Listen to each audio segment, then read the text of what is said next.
पुंडलिक वरदे हरिविठ्ठल श्री ज्ञानदेव तुकाराम गोपाल कृष्ण भगवान की जय। माऊली ज्ञानेश्वर महाराज की जय। जगद्गुरु तुकाराम महाराज की जय। चंदनाचे हात पायही चंदन, चंदनाचे हात पायही चंदन, परिसा नाही हीन कोणी अंग, दीपा नाही पाठीपुठी अंधकार, सर्वांगी साखर अवघी गोड। तुका म्हणे तैसा सज्जनापासून, तुका म्हणे तैसा सज्जनापासून, पाहता अवगुण मिळेची ना, दीपा नाही पाठीपुठी अंधकार, सर्वांगी साखर अवघी गोड। प्रस्तुत कीर्तनरूपी सेवेसाठी निवडलेला अभंग जगद्गुरु श्री संत तुकाराम महाराज यांचा 3 चरणाचा संतपर प्रकरणातील व उपदेशपर प्रकरणातील अभंग आहे। तुकोबाराय म्हणतात, चंदनाचे हात पायही चंदन, परिसा नाही हीन कोणी अंग। महाराज म्हणतात, चंदनाचे हात अर्थात चंदनाच्या फांद्या आणि चंदनाचे पाय अर्थात चंदनाची मुळं, ही दोन्ही चंदनच असतात।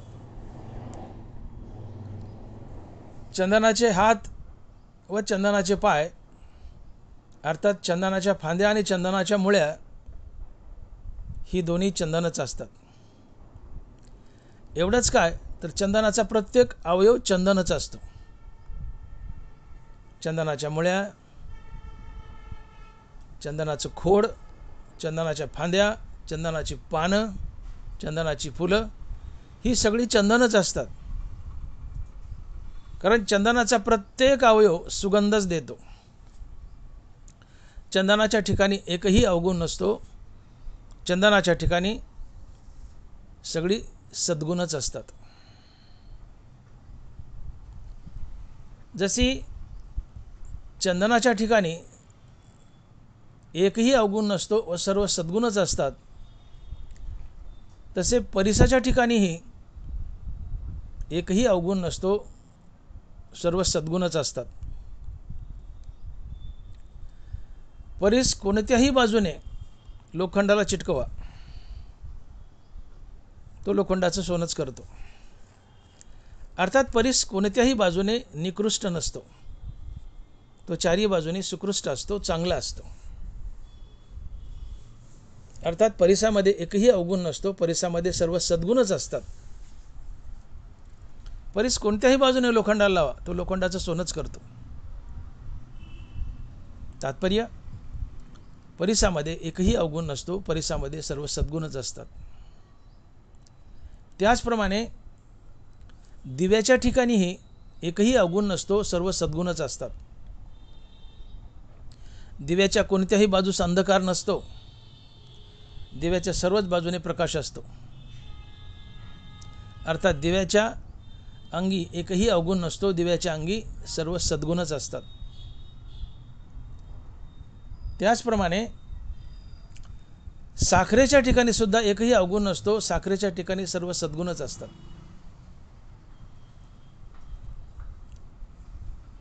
साखर तुम्ही कोणत्याही बाजूने चाटा, ती गोडच लागते। साखरेच्या ठिकाणी एकही अवगुण नसतो, साखरेच्या ठिकाणी सर्व सद्गुणच असतात। तुकोबारायांनी ही 4 दृष्टांत दिली आहेत आणि महाराज म्हणतात की चंदन, परिस, दिवा व साखर यांच्या ठिकाणी एकही अवगुण नसतो, यांच्या ठिकाणी सर्व सद्गुणच असतात। तसे संतांच्या ठिकाणी एकही अवगुण नसतो, सर्व सद्गुणच असतात। हे अभंगाच्या 3ऱ्या चरणात आणि महाराज लिहित आहेत, तुका म्हणे तैसा सज्जनापासून, पाहता अवगुण मिळेची ना। तुका म्हणे तैसा सज्जनापासून पाहता अवगुण मिळेची ना. तुकोबाराय म्हणतायत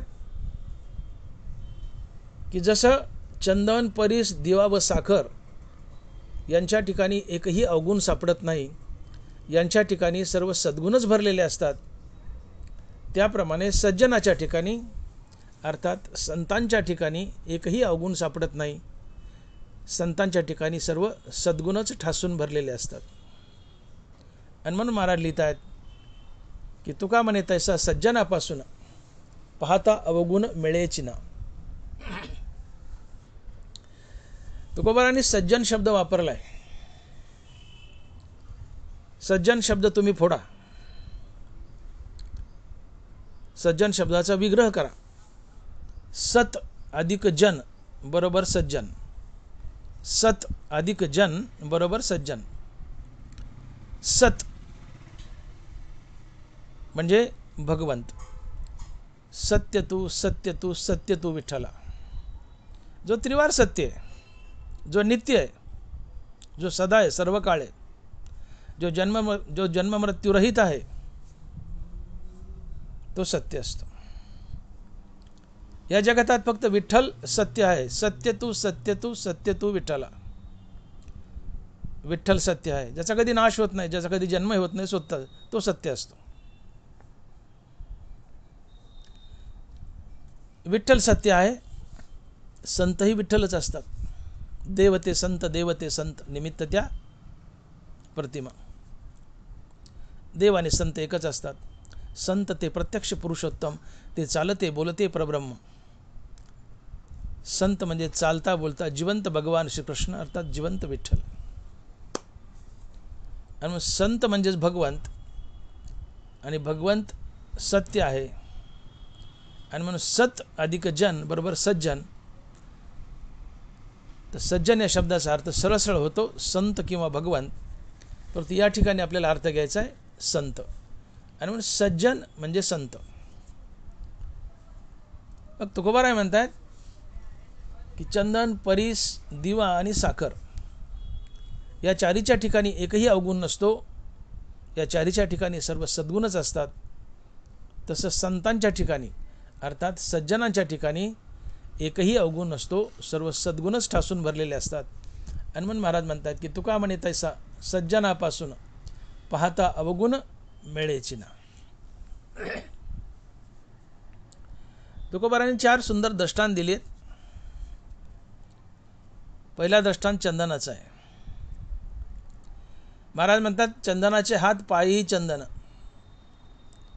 परिसनाहीन कोणी अंग. चंदनाचे हात आणि पाय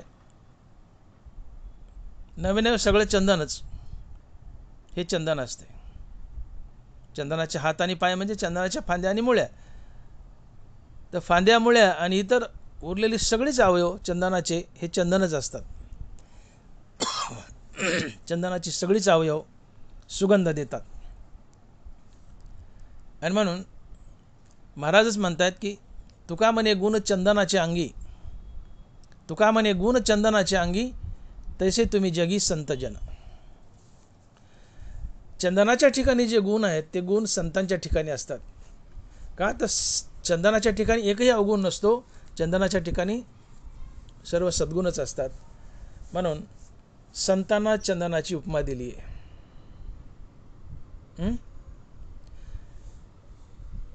ते तर दुष्ट गुण न मिळेची निशेष, चैतन्याचा वास झाला माझे. तुकोबाराय संतांना चंदन म्हणतायत. चंदनाच्या ठिकाणी एकही अवगुण नाही अर्थात दुष्ट गुण नाही. आणि मग ज्याच्या ठिकाणी एकही अवगुण नाही अर्थात एकही दुष्ट गुण नाही, सगळे सद्गुणच ठासून भरलेले आहेत, तो संत असतो. ते तर दुष्ट गुण न मिळेची निशेष, चैतन्याचा वास झाला माझे. ज्याच्या अंगात एकही दुष्ट गुण शिल्लक राहिला नाही, सर्व सद्गुणच ठासून भरलेत,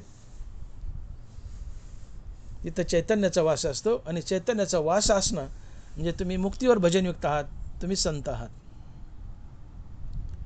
आणि म्हणून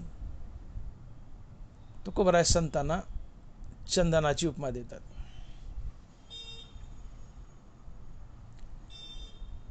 तुकोबाराय संतांना परिसाची उपमा देतात. परिस कोणत्याही अंगानं निकृष्ट नसतो. परिस सर्वच बाजूनी उत्कृष्ट असतो. परिसाचा कोणताही भाग तुम्ही लोखंडाला लावा, लोखंडाचं सोनंच करतो. असं नाही की या बाजून लावला परिस, या बाजून लोखंडाला लावला तरच सोनं होईल, या बाजून नाही लावला तो सोनं होणार नाही, असं नसतं. परिसाचा कोणताही भाग लोखंडाला लावा, लोखंडाचं सोनंच होतं. का तर परिस चारही बाजूनी किंवा सर्वांगानं उत्कृष्ट असतो. परिसाच्या ठिकाणी एकही अवगुण नसतो, सगळे सद्गुणच असतात. त्याप्रमाणे संतांच्या ठिकाणी एकही अवगुण नसतो, सर्व सद्गुणच असतात. तिसरं उदाहरण तुकोबाराय दिव्याचं देत आहेत. दीपा नाही पाटीपुटी अंधकार, सर्वांगी साखर अवघी गोड. दिवा लावला तर त्याच्या कोणत्याच बाजूला अंधार नसतो, चारही बाजूनी प्रकाश असतो. याचा अर्थ दिव्याच्या ठिकाणी एकही अवगुण नसतो, सर्व सद्गुणच असतात. तसं संतांच्या ठिकाणी सर्व सद्गुणच असतात, एकही अवगुण नसतो. म्हणून तुकोबाराय संतांना दिव्याची उपमा देत आहेत. आणि तुकोबाराय संतांना साखरेची उपमा देत आहेत. ही चौथी उपमा आहे, साखरेची उपमा. साखर तुम्ही कोणत्या बाजूने चाटा. खडी साखर घ्या, बारकी साखर चाटता यायची नाही, खूप लहान आहे. खडी साखर घ्या ना, मोठा खडा घ्या खडी साखरेचा, चांगला मोठा खडा घ्या आणि एका बाजूला जीभ लावा, गोडच लागते. दुसऱ्या बाजूला जीभ लावा, गोडच लागते. वर जीभ लावा, खाली जीभ लावा, खडी साखरेचा खडा गोडच लागतो. का तर साखर सर्वांगाने गोड आहे. साखरेच्या ठिकाणी एकही अवगुण नाही, साखरेच्या ठिकाणी सर्व सद्गुणच आहेत. तसं संतांच्या ठिकाणी एकही अवगुण नाही, संतांच्या ठिकाणी सर्व सद्गुणच ठासून भरलेले आहेत. म्हणून तुकोबाराय संतांना साखरेची उपमा देत आहेत. आणि म्हणून महाराज म्हणतात की तुका म्हणे तैसा सज्जनापासून पाहता अवगुण मिळेची ना. तात्पर्य ज्याच्या जीवनामध्ये एकही अवगुण शिल्लक राहिला नाही, सर्व सद्गुणच ठासून भरलेत, तो संत असतो. अर्थात ज्याच्या जीवनात एकही अवगुण सापडत नाही, एकही अवगुण सापडत नाही, फक्त तोच संत असतो. ज्याच्या जीवनात फक्त सद्गुणच सापडतात, फक्त तोच संत असतो. तुका म्हणे तैसा सज्जनापासून पाहता अवगुण मिळेची ना. आणि ज्यावेळेस तुमच्या जीवनात एकही अवगुण नसतो, तुमच्या जीवनात सर्व सद्गुणच असतात, तर ही तुमच्या जीवनातील पाप गेल्याची खून असते. तुकोबाराय बोलतायत, पाप गेल्याची काय खून. पाप गेल्याची काय खून, नाही उरले अवगुण. ज्याच्या जीवनात एकही अवगुण उरला नाही, एकही अवगुण उरला नाही, त्याच्या जीवनातील पूर्ण खरडून पाप गेलं ही त्याची साक्ष असते. आणि ज्याच्या जीवनातील पाप खरडून गेले, ज्याच्या जीवनातील पाप खरडून गेलंय, तो संत असतो. ज्याची पाप आणि पाप वासना दोन्ही गेल्यात, तो संत असतो. आणि म्हणून ते तर दुष्ट गुण न मिळायची निश्चेष चैतन्याचा वास झाला माझी. पाप वासना शिल्लक असेल तर दुष्ट गुण असेल, पण पाप आणि पाप वासना दोन्ही गेलंय, तो संत असतो. आणि म्हणून तिथे दुष्ट गुण मिळत नाही, आणि जिथं दुष्ट गुण मिळत नाही, तो संत असतो. तिथं दुष्ट गुण न मिळायची निश्चेष चैतन्याचा वास झाला माझी. तिथं चैतन्य नांदतं. कुठं? जिथं एकही दुष्टगुण सापडत नाही, फक्त सद्गुणच सापडतात, तिथं चैतन्य नांदतं आणि तो संत असतो. आणि म्हणून पाप गेल्याची काय खून, नाही पालटले अवगुण. पाप गेल्याची काय खून, नाही पालटले अवगुण. जीवनात एकही अवगुण शिल्लक नाही, जीवनात एकही अवगुण शिल्लक नाही, हे साक्ष देतं की जीवनातलं पाप निघून गेले.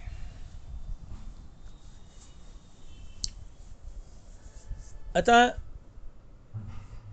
जीवनामध्ये एकही अवगुण शिल्लक नाही आणि सगळे सद्गुणच शिल्लक आहेत. अवगुण गेले म्हणजे काहीतरी शिल्लक असेल ना, तर अवगुण खरडून गेले, पण काहीतरी उरतं, ते उरले ते सद्गुण आहेत. सगळे अवगुण गेले, एकही अवगुण नाही, आता फक्त सद्गुणच उरलेत, तो संत असतो. आणि मग तुमच्या जीवनात फक्त सद्गुणच उरलेत, हे कशावरून ओळखायचं? तुमच्या जीवनात फक्त सद्गुणच उरलेत, हे कशाने ओळखायचं?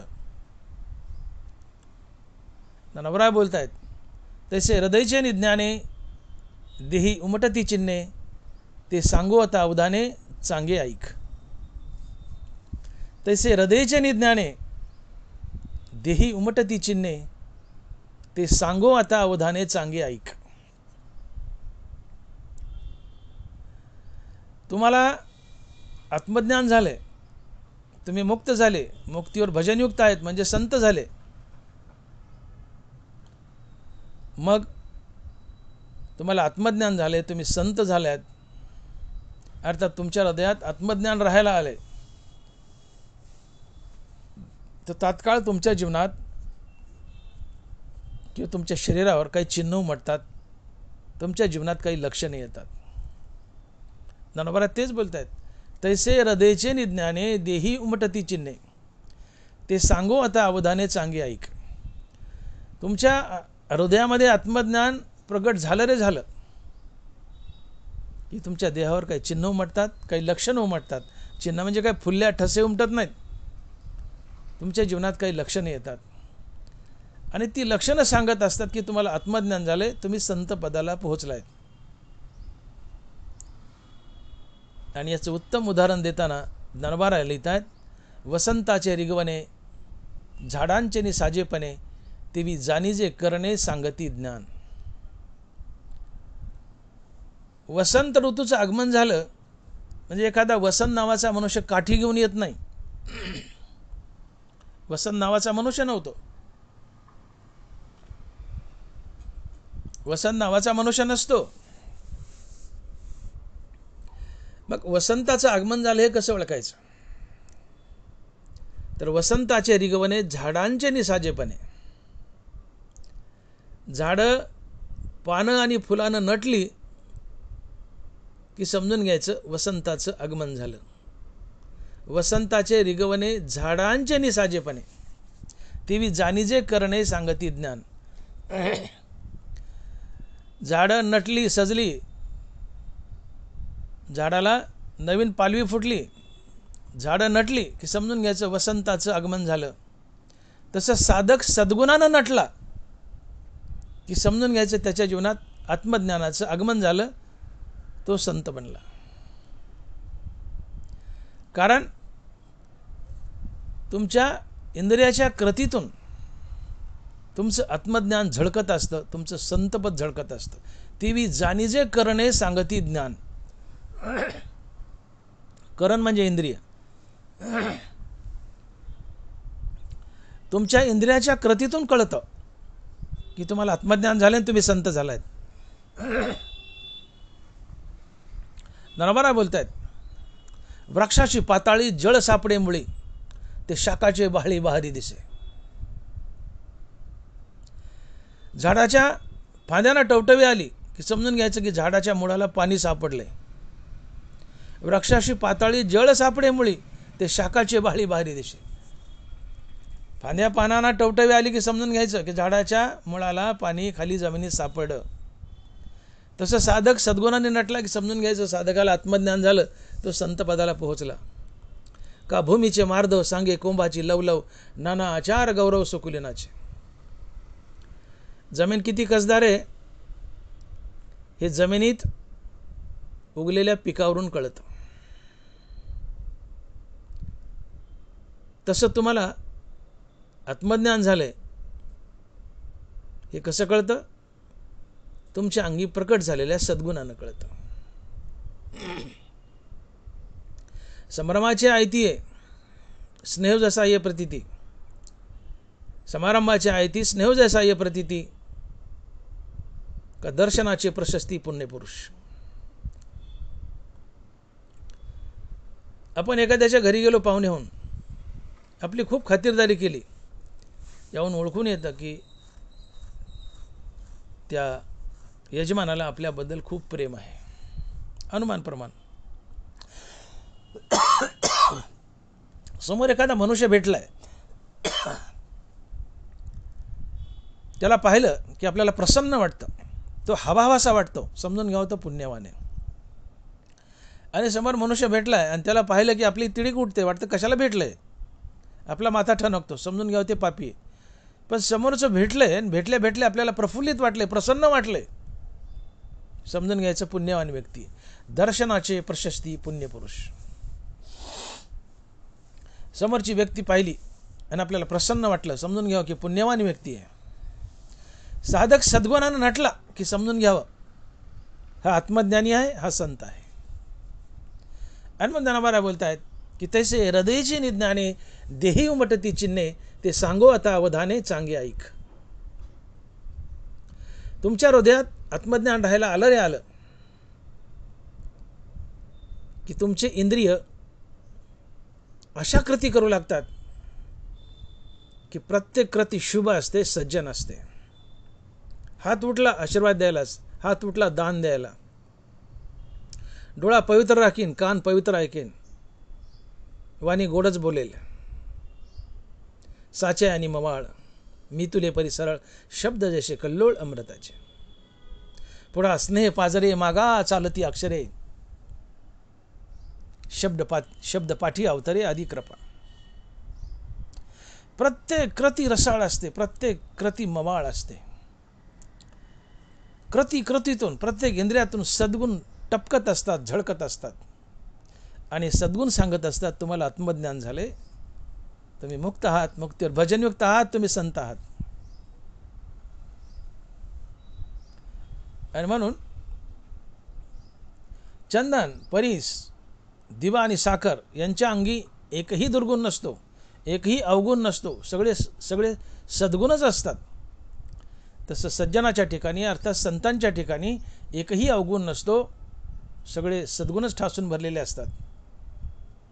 किंवा ज्याच्या जीवनात एकही अवगुण नाही, फक्त सद्गुणच ठासून भरलेत, तो सज्जन असतो किंवा तो संत असतो. अर्थात संतांचे अवगुण खरडून निघून गेले असतात, संतांच्या जीवनात फक्त सद्गुण असतात. मग हे सद्गुण कोणते असतात बरं संतांच्या जीवनात? संतांच्या जीवनात काय काय सद्गुण असतात?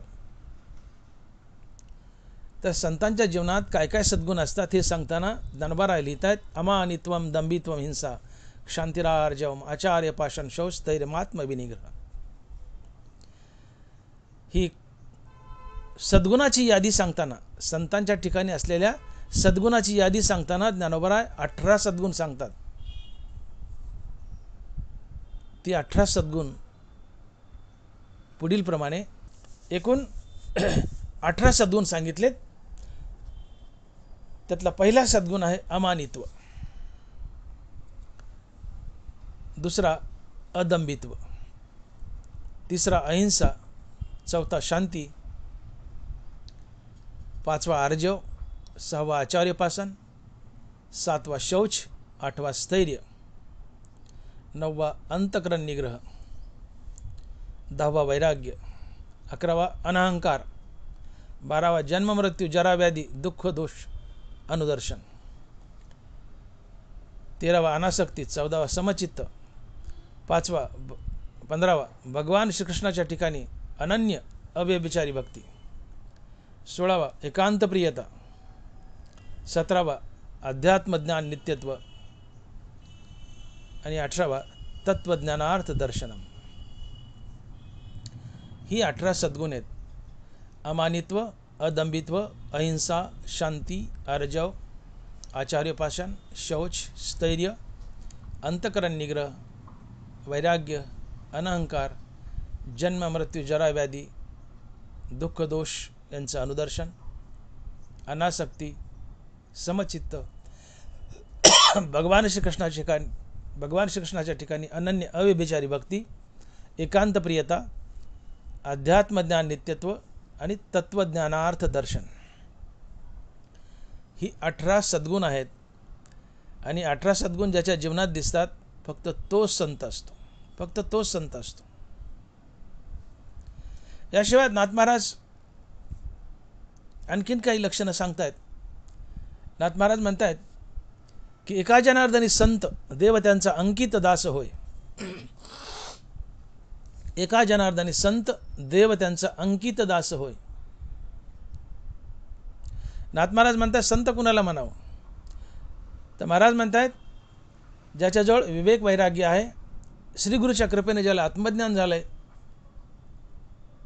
जो मुक्त आहे, जो मुक्तीवर भजनयुक्त आहे, ज्याने प्रत्यक्षात पांडुरंग पाहिलाय आणि पांडुरंगानं ज्याचं दास्यत्व केलंय, पांडुरंगानं ज्याची चाकरी केली आहे, फक्त तोच संत असतो, इतर दुसरं कोणी नाही. आणि म्हणून तुकोबराय म्हणतात की चर्म रंगू लागे रोहिदासा संगे कबीराच्या मागे विनिसेले. पांडुरंगानं प्रत्येक संताचं दास्यत्व केलंय. कबीराला पांडुरंग सेले विणू लागलाय, रोहिदास महाराजाला कातडं रंगू लागलाय, सेना महाराजाला डोई करू लागलाय,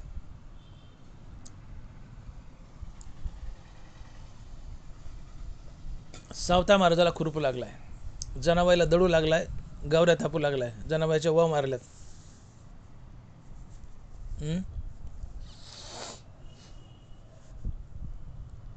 प्रत्येक संत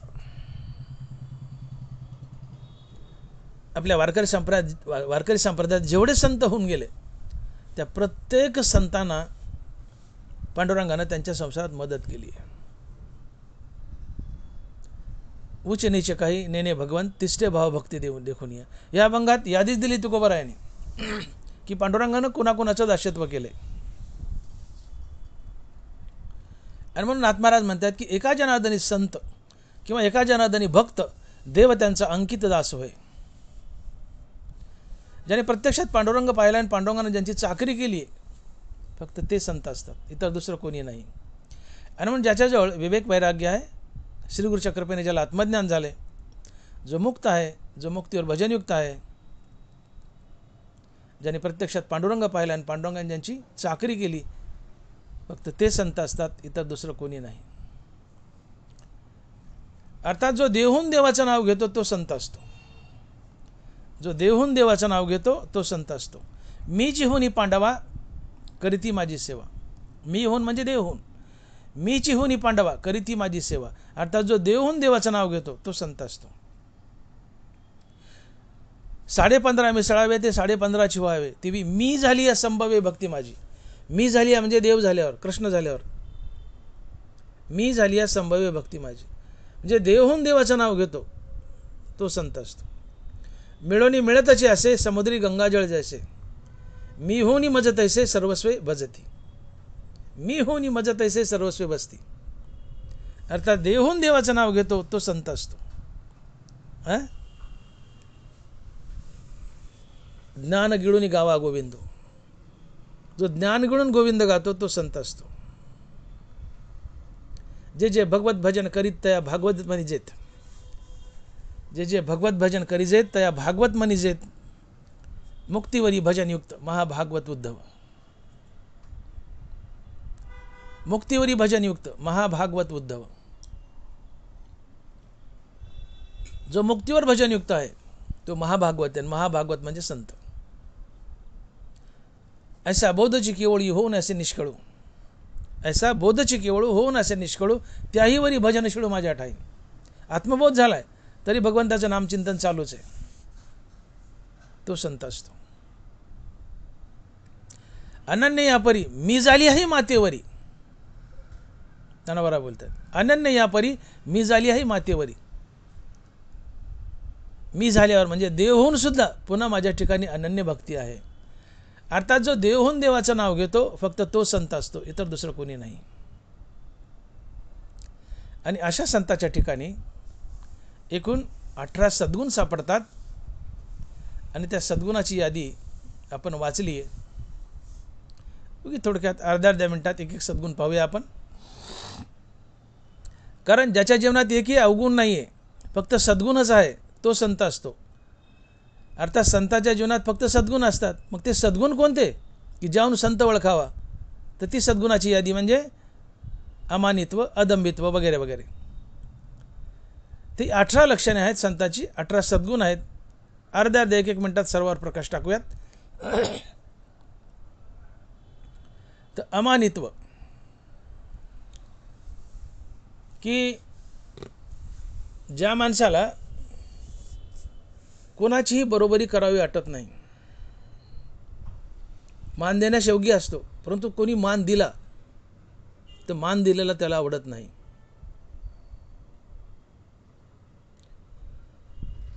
त्याची सर्वज्ञता एवढी मोठी असते की तो बृहस्पतीच्या तोडीचा असतो, परंतु तरीही वेड्याहून जगामध्ये जगतो. बृहस्पतीचे पाडे सर्वज्ञता जरी जोडे, परी वेडीबे माझी दडे महिमे बेने. वेड्याचं सोंग घेतो की मरणाची साठी नमस्कारिता,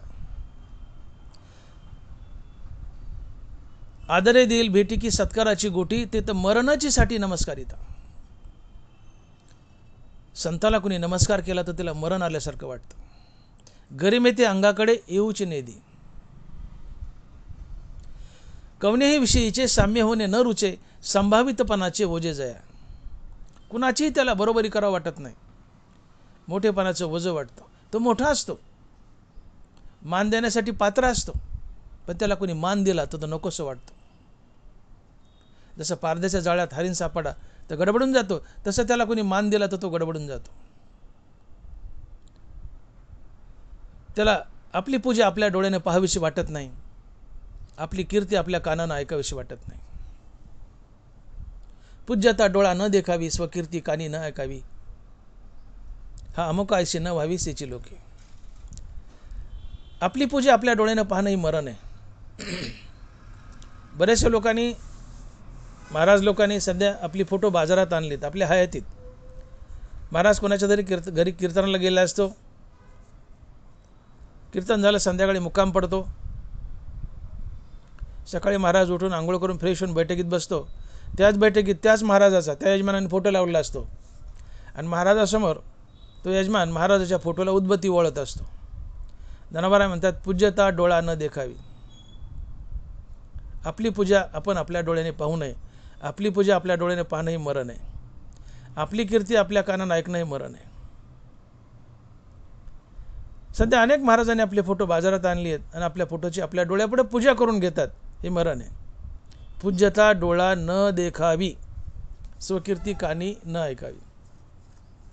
खऱ्या संताला आपल्या डोळ्यापुढे आपली पूजा केलेली आवडत नाही, आपली कोणी कीर्ती गायलेली आवडत नाही. तो संत असतो. मान देण्यास योग्य आहे, पण मान घेत नाही, कोणाकडून पाया पडून घेत नाही, मोठेपणाला आपल्याकडे येऊ देत नाही. गरिमे ते अंगाकडे येऊच नाही दी, मोठेपणा आपल्याकडे येऊ देत नाही. ज्ञानी किती तर बृहस्पतीच्या तोडीचा आहे, पण वेड्याचा सोंग घेतो. वेडीबे माझी दडे महिमे बेने, असा मनुष्य संत असतो. आणि याला अमानित्व म्हणतात, याला अमानित्व म्हणतात. अमानित्व हे संताच्या ठिकाणी असलेलं पहिलं लक्षण किंवा पहिला सद्गुण आहे. लोकांना आपल्याला तुच्छ लेखावं, संबंधी सोयीची धरावी, ऐशी ऐशी जीवी चाड भाऊ. जगे अवज्ञाची करावी, संबंधी सोयीची न धरावी, ऐशी ऐशी जीवी चाड भाऊ. जगाने माझी अवज्ञा करावी, अपमान करावं, स्वैरधाऱ्याने माझा तिटकारा करावा, कोणी माझ्या जवळ येऊ नये असं त्याला वाटतं. मला कोणी मान देऊ नये, माझं नाव लौकिकात येऊ नये, माझ्या नावाचा उदोउदो होऊ नये, यासाठी तो भीतो, लपून राहतो. आम्ही नावाचे हापापलेले आहेत, खरा संत नावाचा हापापलेला नसतो. वेड्याचं सोंग घेऊन समाजात वावरत असतो. या सर्व गोष्टीला अमानित्व म्हणतात. अमानित्व हे संताचं प्रमुख लक्षण आहे, पहिला सद्गुण आहे. दुसरा आहे अदंभित्व. अदंभित्व, ज्याच्या जीवनात दंभ नसतो. दंभ या शब्दाचे दोन अर्थ होतात. दंभ म्हणजे ढोंगीपणा, नाटकीपणा, उगा बाहेरून पेहराव करायचा, पोशाख करायचा, गंध लावायचा, माळ घालायची आणि आतून कपट कारस्थान ठेवायचं आणि खोटं वागून जगाला फसवायचं, तो दंभ आहे. नाटकीपणा, ढोंगीपणा, दंभ, सोंगान दंभ हा एक अर्थ. दंभ म्हणजे दांभिकता, नाटक, सोंग, खोटेपणा. आणि दंभ शब्दाचा दुसरा अर्थ आहे आपली पुण्यकर्म चव्हाट्यावर वधवून दाखवणं. खरा संत आव्हानत नाही आणि आपली पुण्यकर्म चव्हाट्यावर कधीही स्वमुखानं वधवून दाखवत नाही. याला अदंबित्व म्हणतात. धनवरा लिहितात, खडाने आली पाहना का पळवी जीवी अर्जुना का राहे पाण्याअंगाना वडीलपणे. एखादी खुडील गाय असते, लाथाड गाय असते, मालक दूध काढायला चरवी घेऊन बसला की पाहना चोरते. ती गाय जसं आपला पाहना चोरते, दूध चोरते, तशी आपली पुण्यकर्म चोरावीत, जगापुढं आपल्या मुखानं प्रगट करून सांगू नयेत. तो संत असतो. हे अदंबित्व असतं, अदंभ. एखादी वेश्या असते, ती आपलं वय चोरते, असती 60 वर्षाची पण सांगते 25. वेश्या वय चोरते, जास्त वय सांगते तर कोण जाईल तिच्याकडं. वेश्या वय चोरते, तसं आपली पुण्यकर्म चोरा. आपली पुण्यकर्म चव्हाट्यावर स्वमुखानं वधवून दाखवू नका.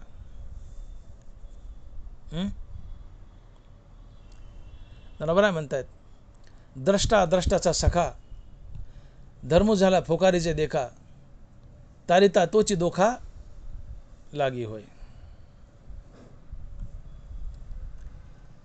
वाचेच्या चौबारा बांधून धर्माचा पसारा, तो धर्मची अधर्म होय वीरा, दंबू तो जाणे. नीट आहे का होई. वाचेचा चौबारा बांधून धर्माचा पसारा, तो धर्मची अधर्म होय वीरा, दंबू तो जाणे. चव्हाट्यावर 4 चौघामध्ये आपली पुण्यकर्म स्वमुखाने वधून दाखवणे, यांनी काय होतं, धर्म अधर्मात बदलतो, पुण्य पापात बदलतं, तुम्हाला दोष लागतो, तुमची अधोगती होते. धर्मची अधर्म होय वीरा, दंबू तो जाणे. म्हणून चव्हाट्यावर आपले पुण्यकर्म बोलून दाखवू नका. चव्हाट्यावर पुण्यकर्म बोलून दाखवणे हा दंभ आहे, पण चव्हाट्यावर पुण्यकर्म बोलून न दाखवणे हा अदंभ आहे. हे संताचं लक्षण आहे. पुण्यकर्म धर्म हा द्रष्टाद्रष्टाचा सखा आहे. तुम्ही पुण्यकर्म केली, धर्म केला, तर द्रष्ट म्हणजे संसारात बरकत येते आणि अद्रष्ट म्हणजे न दिसणारा देवही भेटतो.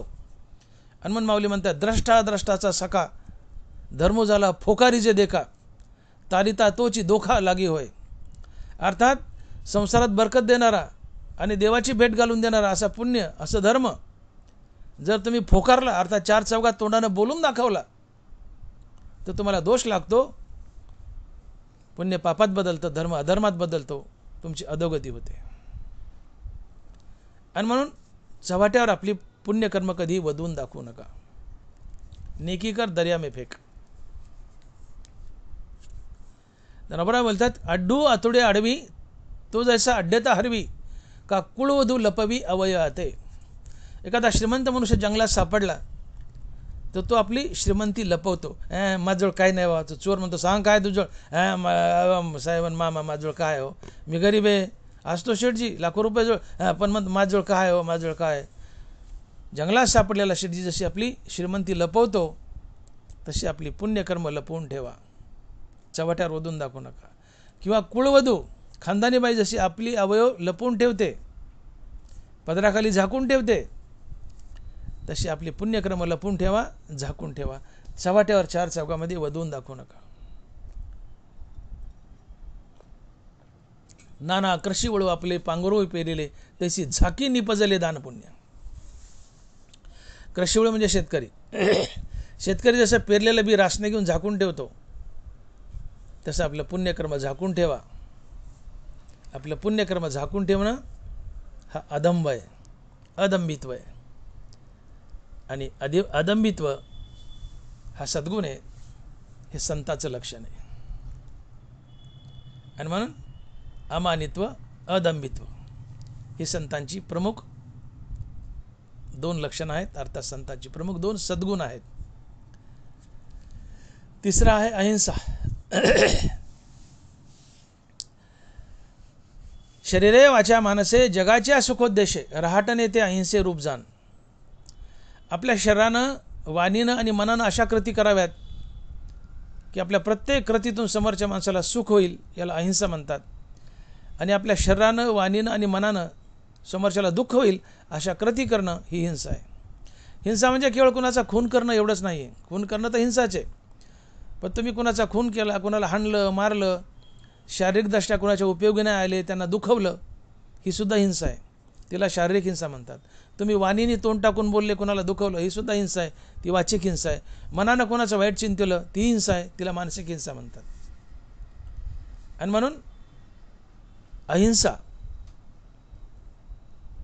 हे संताच्या जीवनातले एक प्रमुख अंग आहे. शरीरे वाचा मानसे जगाची सुखोद्देश, रहाटने ते अहिंसे रूपजान. शरीरानं, वाणीनं आणि मनानं अशा कृती कराव्यात की समोरच्या माणसाला सुखच होईल. आणि संत आपल्या शरीरानं, वाणीनं, मनानं अशा कृती करतात की समोरच्या माणसाला सुखच होतं. वाणीनं गोडच बोलतात, मी बोलो साचे आणि मवाळ, मी तुले परिसरळ, शब्द जसे कल्लोळ अमृताचे. वाचिक अहिंसा. मनानं सगळ्याचं चांगलंच चिंतायचं, सगळ्याचं भलं व्हावं. मानसिक अहिंसा. शारीरिकदृष्ट्या कुणाच्याही मदतीला यायचं. शारीरिक अहिंसा. संतांच्या जीवनात अहिंसा असते. अहिंसा हा सद्गुण आहे, संतांचं प्रमुख लक्षण आहे. चौथा सद्गुण आहे शांती. शांती म्हणजे काय? नरवारा लिहितात, ते ज्ञान गाय येथे ओळखतो निरुते, आक्रोश विन जेते क्षमा असे. शांतीची काय व्याख्या केली? आक्रोश विन जेते क्षमा असे. समोरच्या माणसाने तुम्हाला काही त्रास दिलाय तर तुम्ही कुठलाही आक्रोश करायचा नाही. बिनबोभाट सढळ हाताने त्याला माफ करायचं, याला म्हणतात अनआक्रोश क्षमा.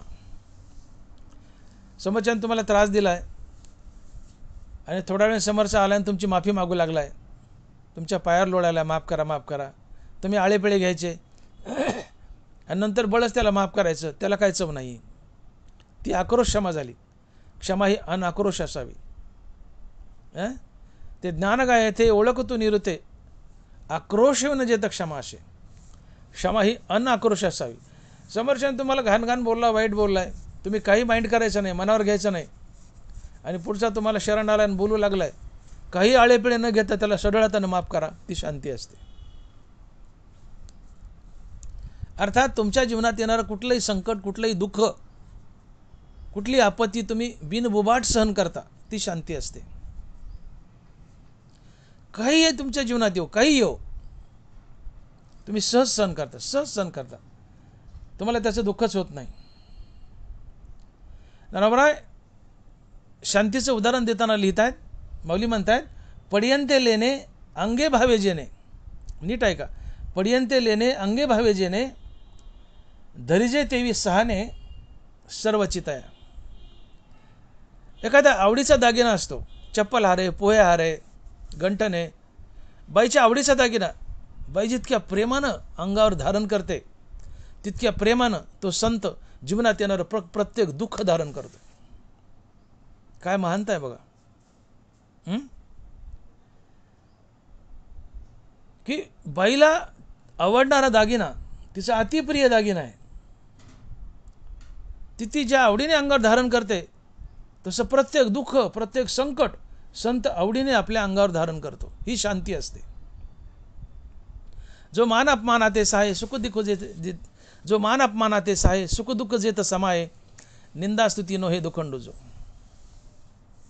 जो मान अपमानाते सहाय सुख दुःख जेत समाये, निंदा स्तुती नो हे दुखंडू जो. ज्याला मान अपमान सारखाच आहे, निंदास्तुती सारखीच आहे, सुख दुःख सारखंच आहे. मान दिल्यानं आनंदी होत नाही, निंदा केल्यानं खचून जात नाही. सुखानं आनंदी नाही, दुःखानं खचून जात नाही. जो मान अपमानाते साय सुख दुःख जेत समाय, ज्याला सुख दुःख, मान अपमान, निंदा स्तुती सगळं सारखंच आहे, ती शांती असते. घेऊन जळाचे लोट, आलिया नदी नदाचे संघाट, करी वाढ पोट समुद्र जेवी. नद्याने किती पाणी आणू द्या, समुद्र आपलं पोट मोठं करतो आणि सगळं पाणी गडप करतो.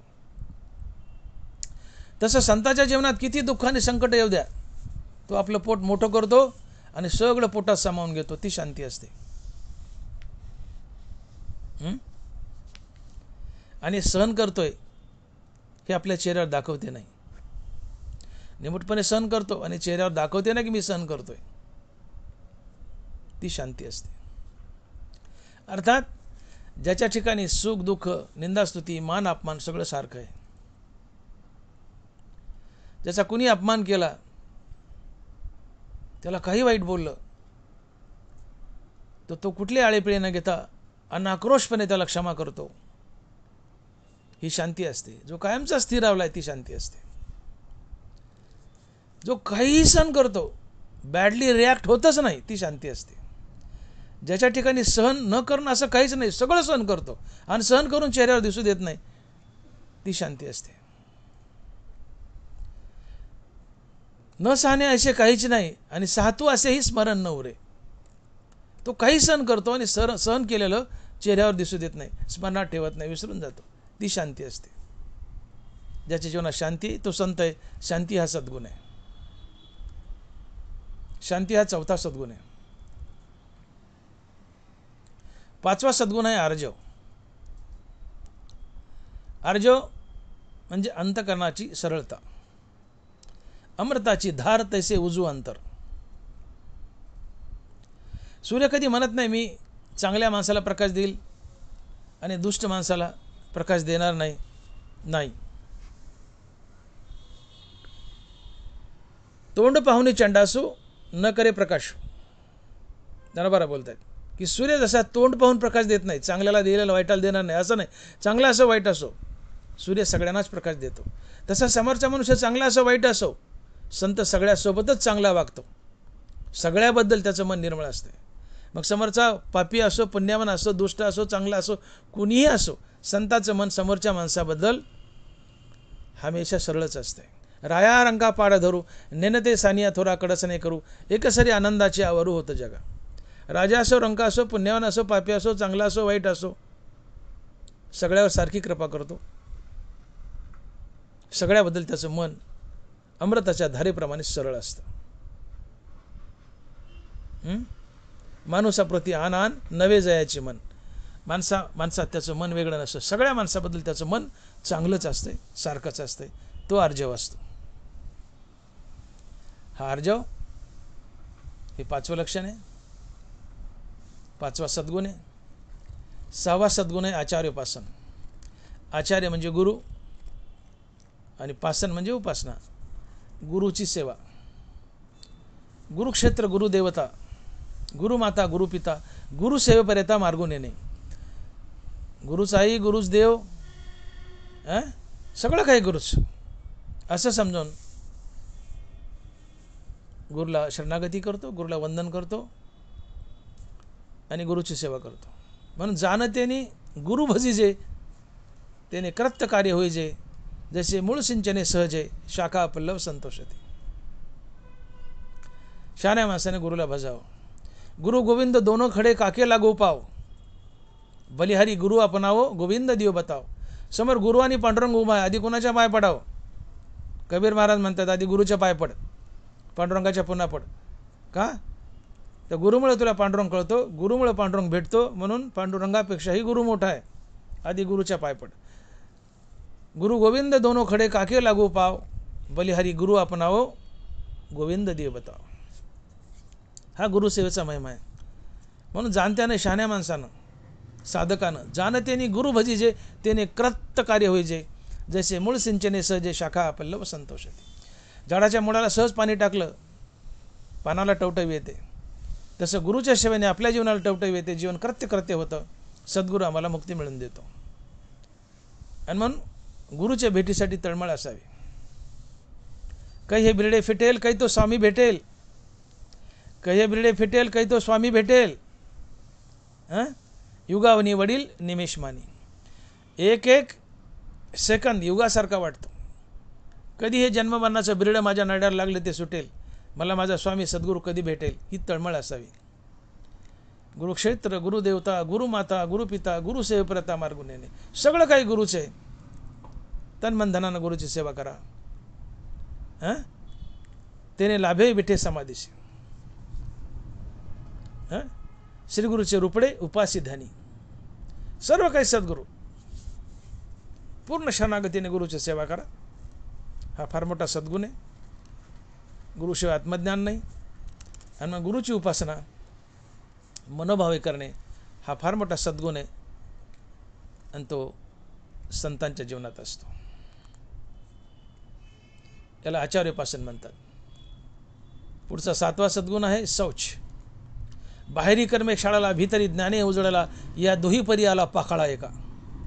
कापूर जसा अंतर्बाह्य शुद्ध आहे, सूर्य जसा अंतर्बाह्य स्वच्छ आहे, तसं अंतर्बाह्य शुद्ध आणि स्वच्छ मन असावं.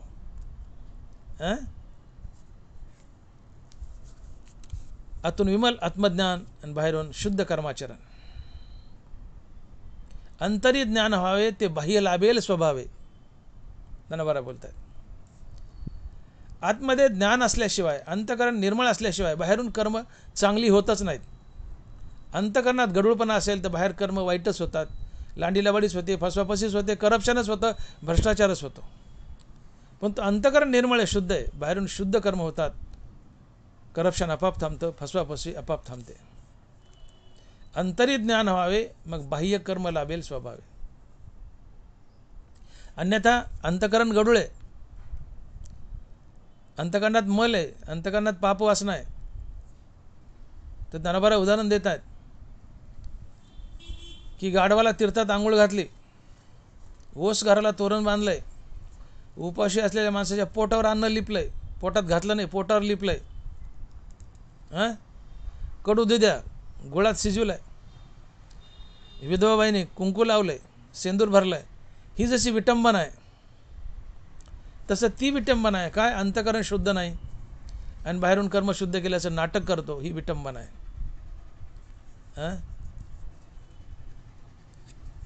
हे लक्षात. गाढव तीर्थी नानीला, कडू दुध्या माखीला गोळे जैसा. ओस ग्रही तोरण बांधिले, कुंकुम तिलक केले कांतहीने. ही जशी विटंबना आहे, विधवेनं कुंकू लावणं, सिंदूर भरणं. ज्ञानोबा म्हणतात काय करू चित्रीव फळ आतुशेन. बाहेरून चित्रीव फळ आहे, ताटकळ सीताफळ वाटते पण आत शेण भरले. वरून आंबा वाटतोय, चित्रीव आंबा वाटतोय पण आत शेण भरले.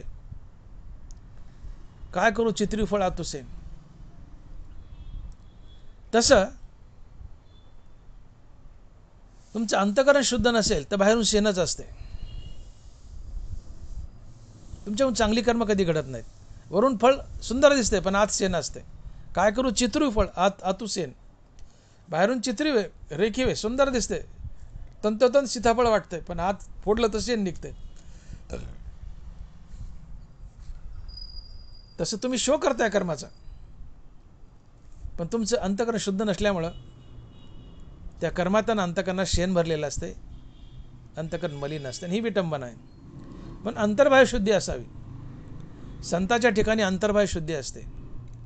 बाहेरी कर्मे क्षाळाला भीतरी ज्ञाने उजळला या दोही परी आला पाखाळा एका. ज्ञानोबा आहे. आतून विमल आत्मज्ञान आणि बाहेरून शुद्ध कर्माचरण याला शुचित्व म्हणतात. पण दुर्भाग्य हे हो, ही समाजात वागणारी मंडळी ज्ञानेश्वरीतून किंवा कुठून तरी संत वाङ्मयातून शब्द उचलतात आणि कुठेही शब्द लावतात. आज जिथं संडास करतात त्याला शौचालय म्हणतात. हो, ते काय शौचालय आहे का? संडास करणं म्हणजे शौचालय नाही हो. याला शुचित्व म्हणतात, शौच याला म्हणतात. कशाला? बाहेरी कर्मे शाळेला भीतरी ज्ञाने उजळला या दोही परी आला पाखाळा एका. आतून विमल आत्मज्ञान, बाहेरून शुद्ध कर्माचरण याला म्हणतात शुचित्व किंवा याला म्हणतात शौच. पण शौच हा शब्द आम्ही उचलला आणि संडासगृहाला देऊन टाकला.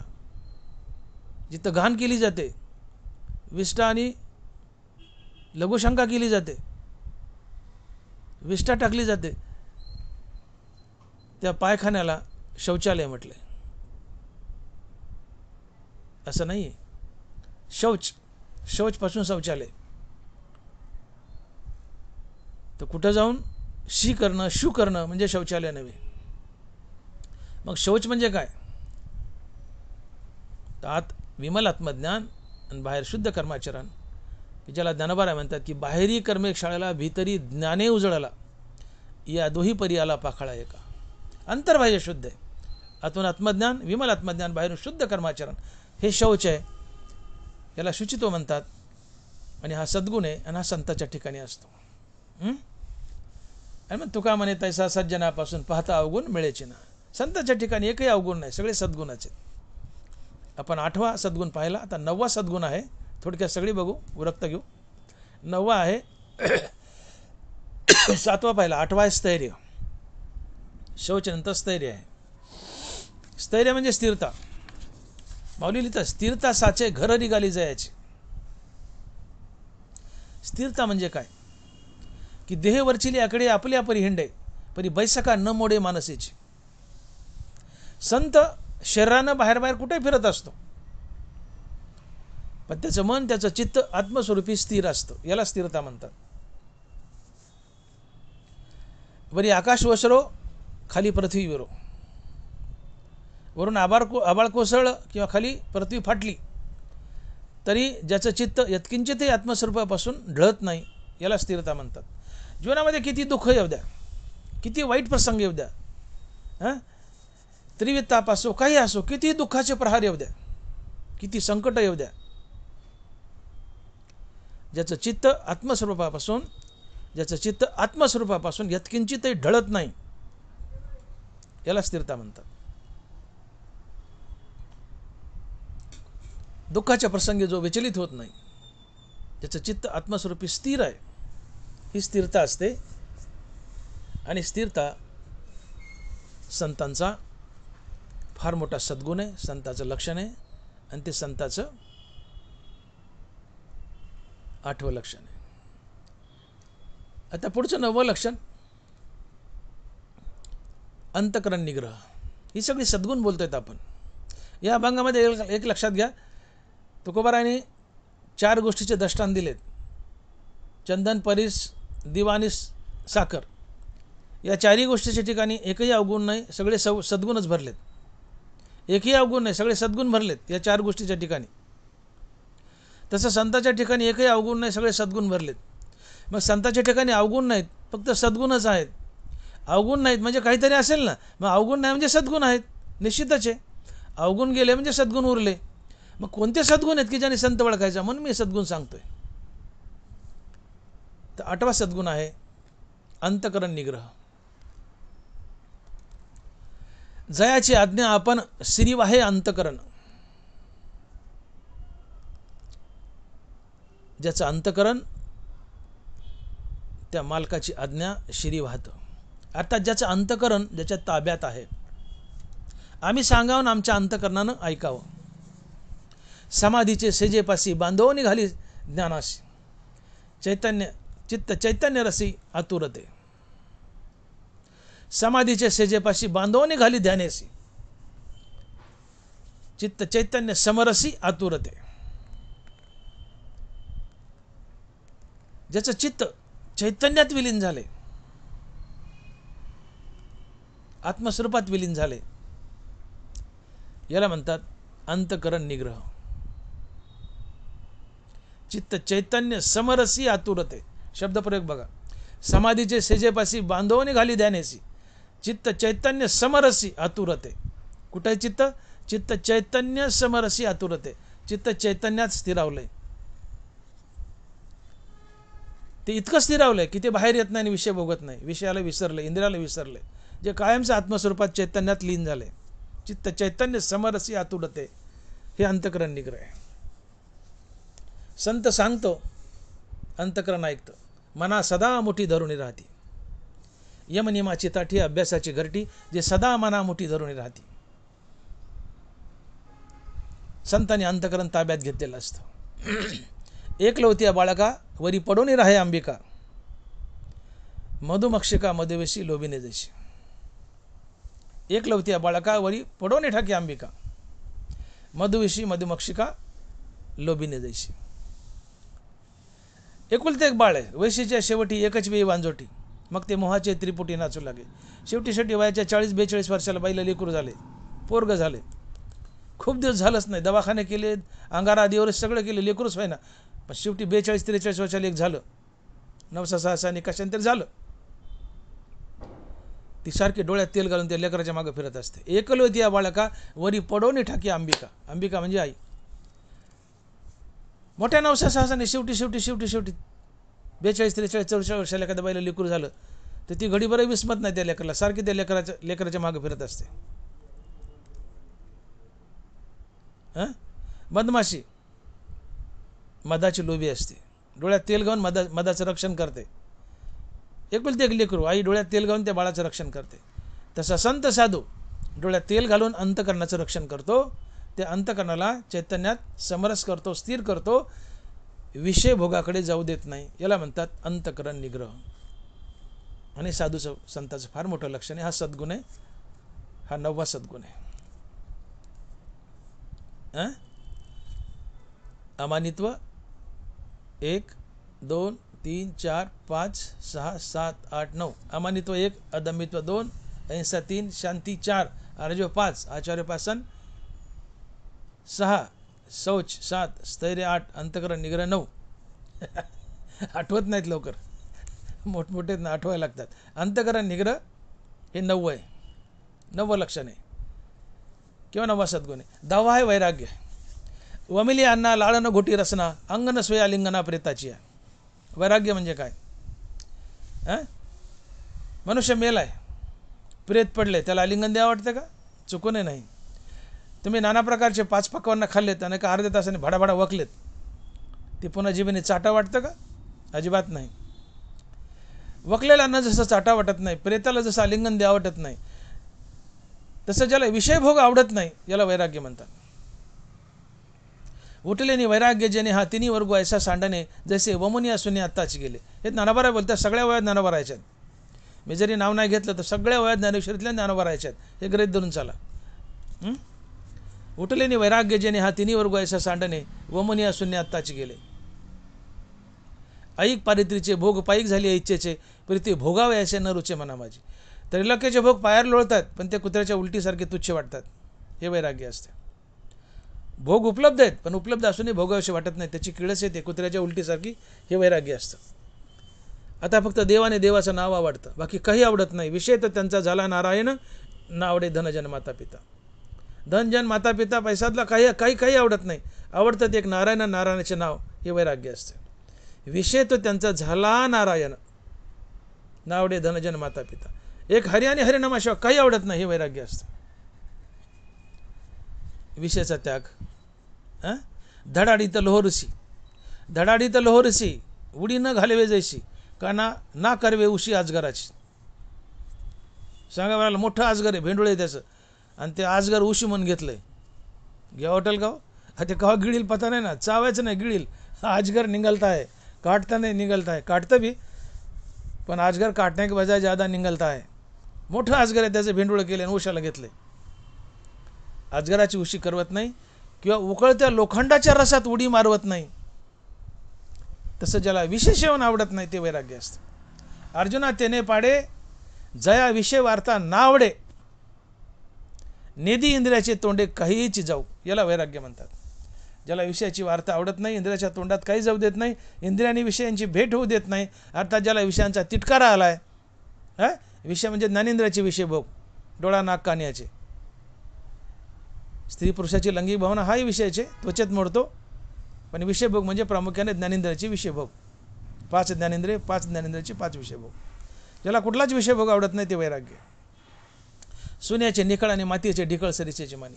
1 किलो सोन्याचा गोळा आणि 1 किलो मातीचा ढेकळ एका नजरेने पाहतो. हे वैराग्य असते.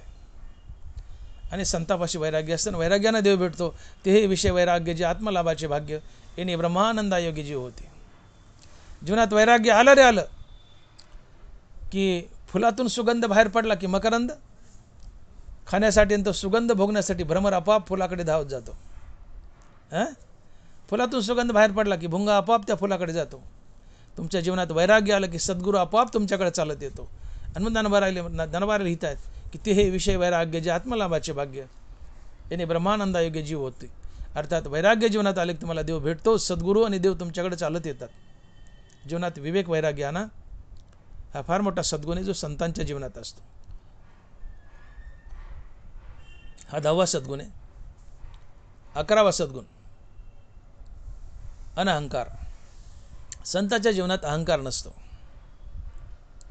अहंकार गेला तुका म्हणे देव झाला. अहंकार जाणं हीच मुक्ती आहे.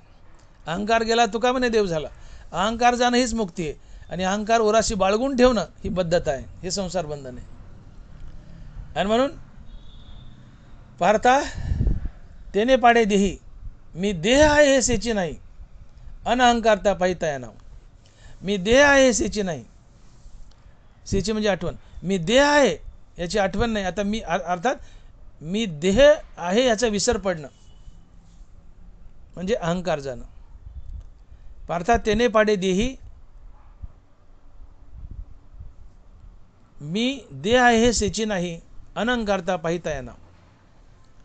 अर्थात मी देह नसून आत्मा आहे. आत्मा विश्वव्यापी आहे. आणि मग मी आत्मा आहे, आत्मा विश्वव्यापी आहे, तर आत्म्याच्या रूपानं मीच विश्व व्यापलंय. याला म्हणतात अहंकार जाणं.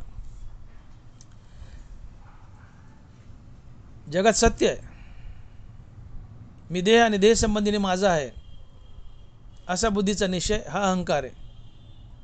आणि जगत मिथ्या आहे, मी देह नसून आत्मा आहे, आत्मा विश्वव्यापी आहे. मग मी आत्मा आहे, आत्मा विश्वव्यापी आहे, तर आत्म्याच्या रूपानं मीच विश्व व्यापलंय अशा बोधावर आरूढ होणं म्हणजे अहंकार जाणं. आणि अहंकार गेला की देहभाव जातो, भ्रांती जाते, देवभाव जातो, देहाचा विसर पडतो. आणि देहाचा विसर पडणं हीच मुक्ती असते.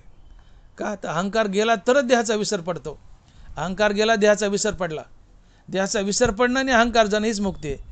आणि मग देहाचा विसर पडणं मुक्ती, अर्थात अहंकार जाणं हीच मुक्ती आहे. का तर अहंकार गेला तर देहाचा विसर पडतो. आणि म्हणून महाराज म्हणतात देहाचा विसर पाडी मज, देवा तायसा करी उपकार, देहाचा विसर पाडी मज, तरीच हा जीव माझा सुख पावे. अहंकार जाणं ही मुक्ती असते. अहंकार असेल मनाचा मनपणा नाहीसा होणं हीच मुक्ती आहे. आणि म्हणून मद्याप्यांगीचे वस्त्र का लेपाहतीचे शस्त्र का बैलावरी शास्त्र बांधिले आहे. पार्था तेने पाडे पाही, मी देह आहे सेची नाही, अनअहंकारता पाहिता या नाव. जसं दारू पिलेल्या माणसाला आपल्या कपड्याचं भान नसतंय, ते उघडे का नागडे त्याला भान नसतंय. दारू पिलेल्या माणसाला आपल्या कपड्याचं भान नसतंय. भिंतीवर चित्र काढले, त्या चित्राच्या हातात तलवार दिली, त्या चित्राला त्या शस्त्राचं भान नसतंय. किंवा बैलाच्या पाठीवर पोथ्या बांधल्यात, मग ती ज्ञानेश्वरी का गाथा याचं त्याला भान नसतंय. तसं मी देह आहे याचं त्याला भान नसतंय. तो अनअहंकार असतो.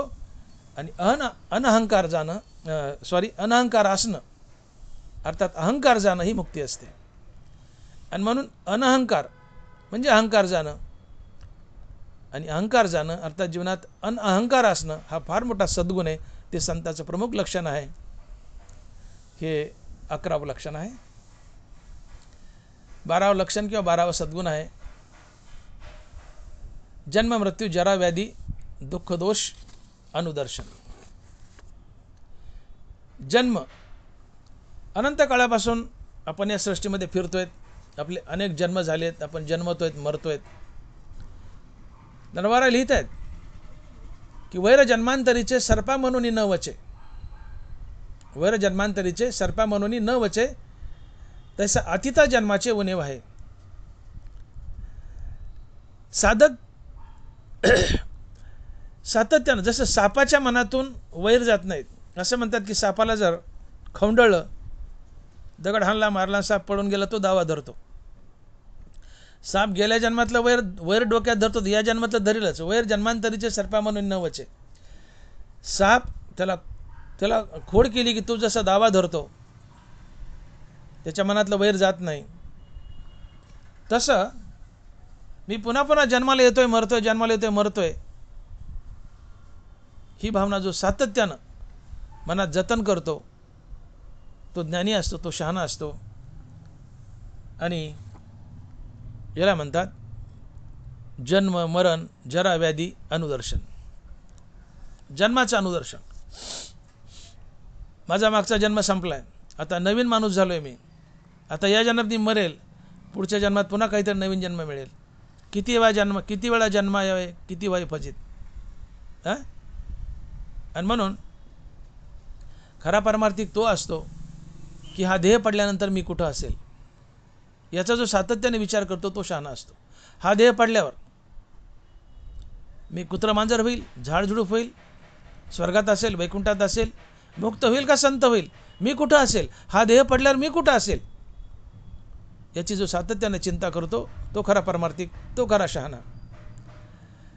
हा देह पडल्यानंतर मी मुक्त व्हावं असं जो समजतो तो शहाणा असतो. हा देह पडल्यावर मी संत व्हावं असं जो चिंतन करतो तो शहाणा असतो.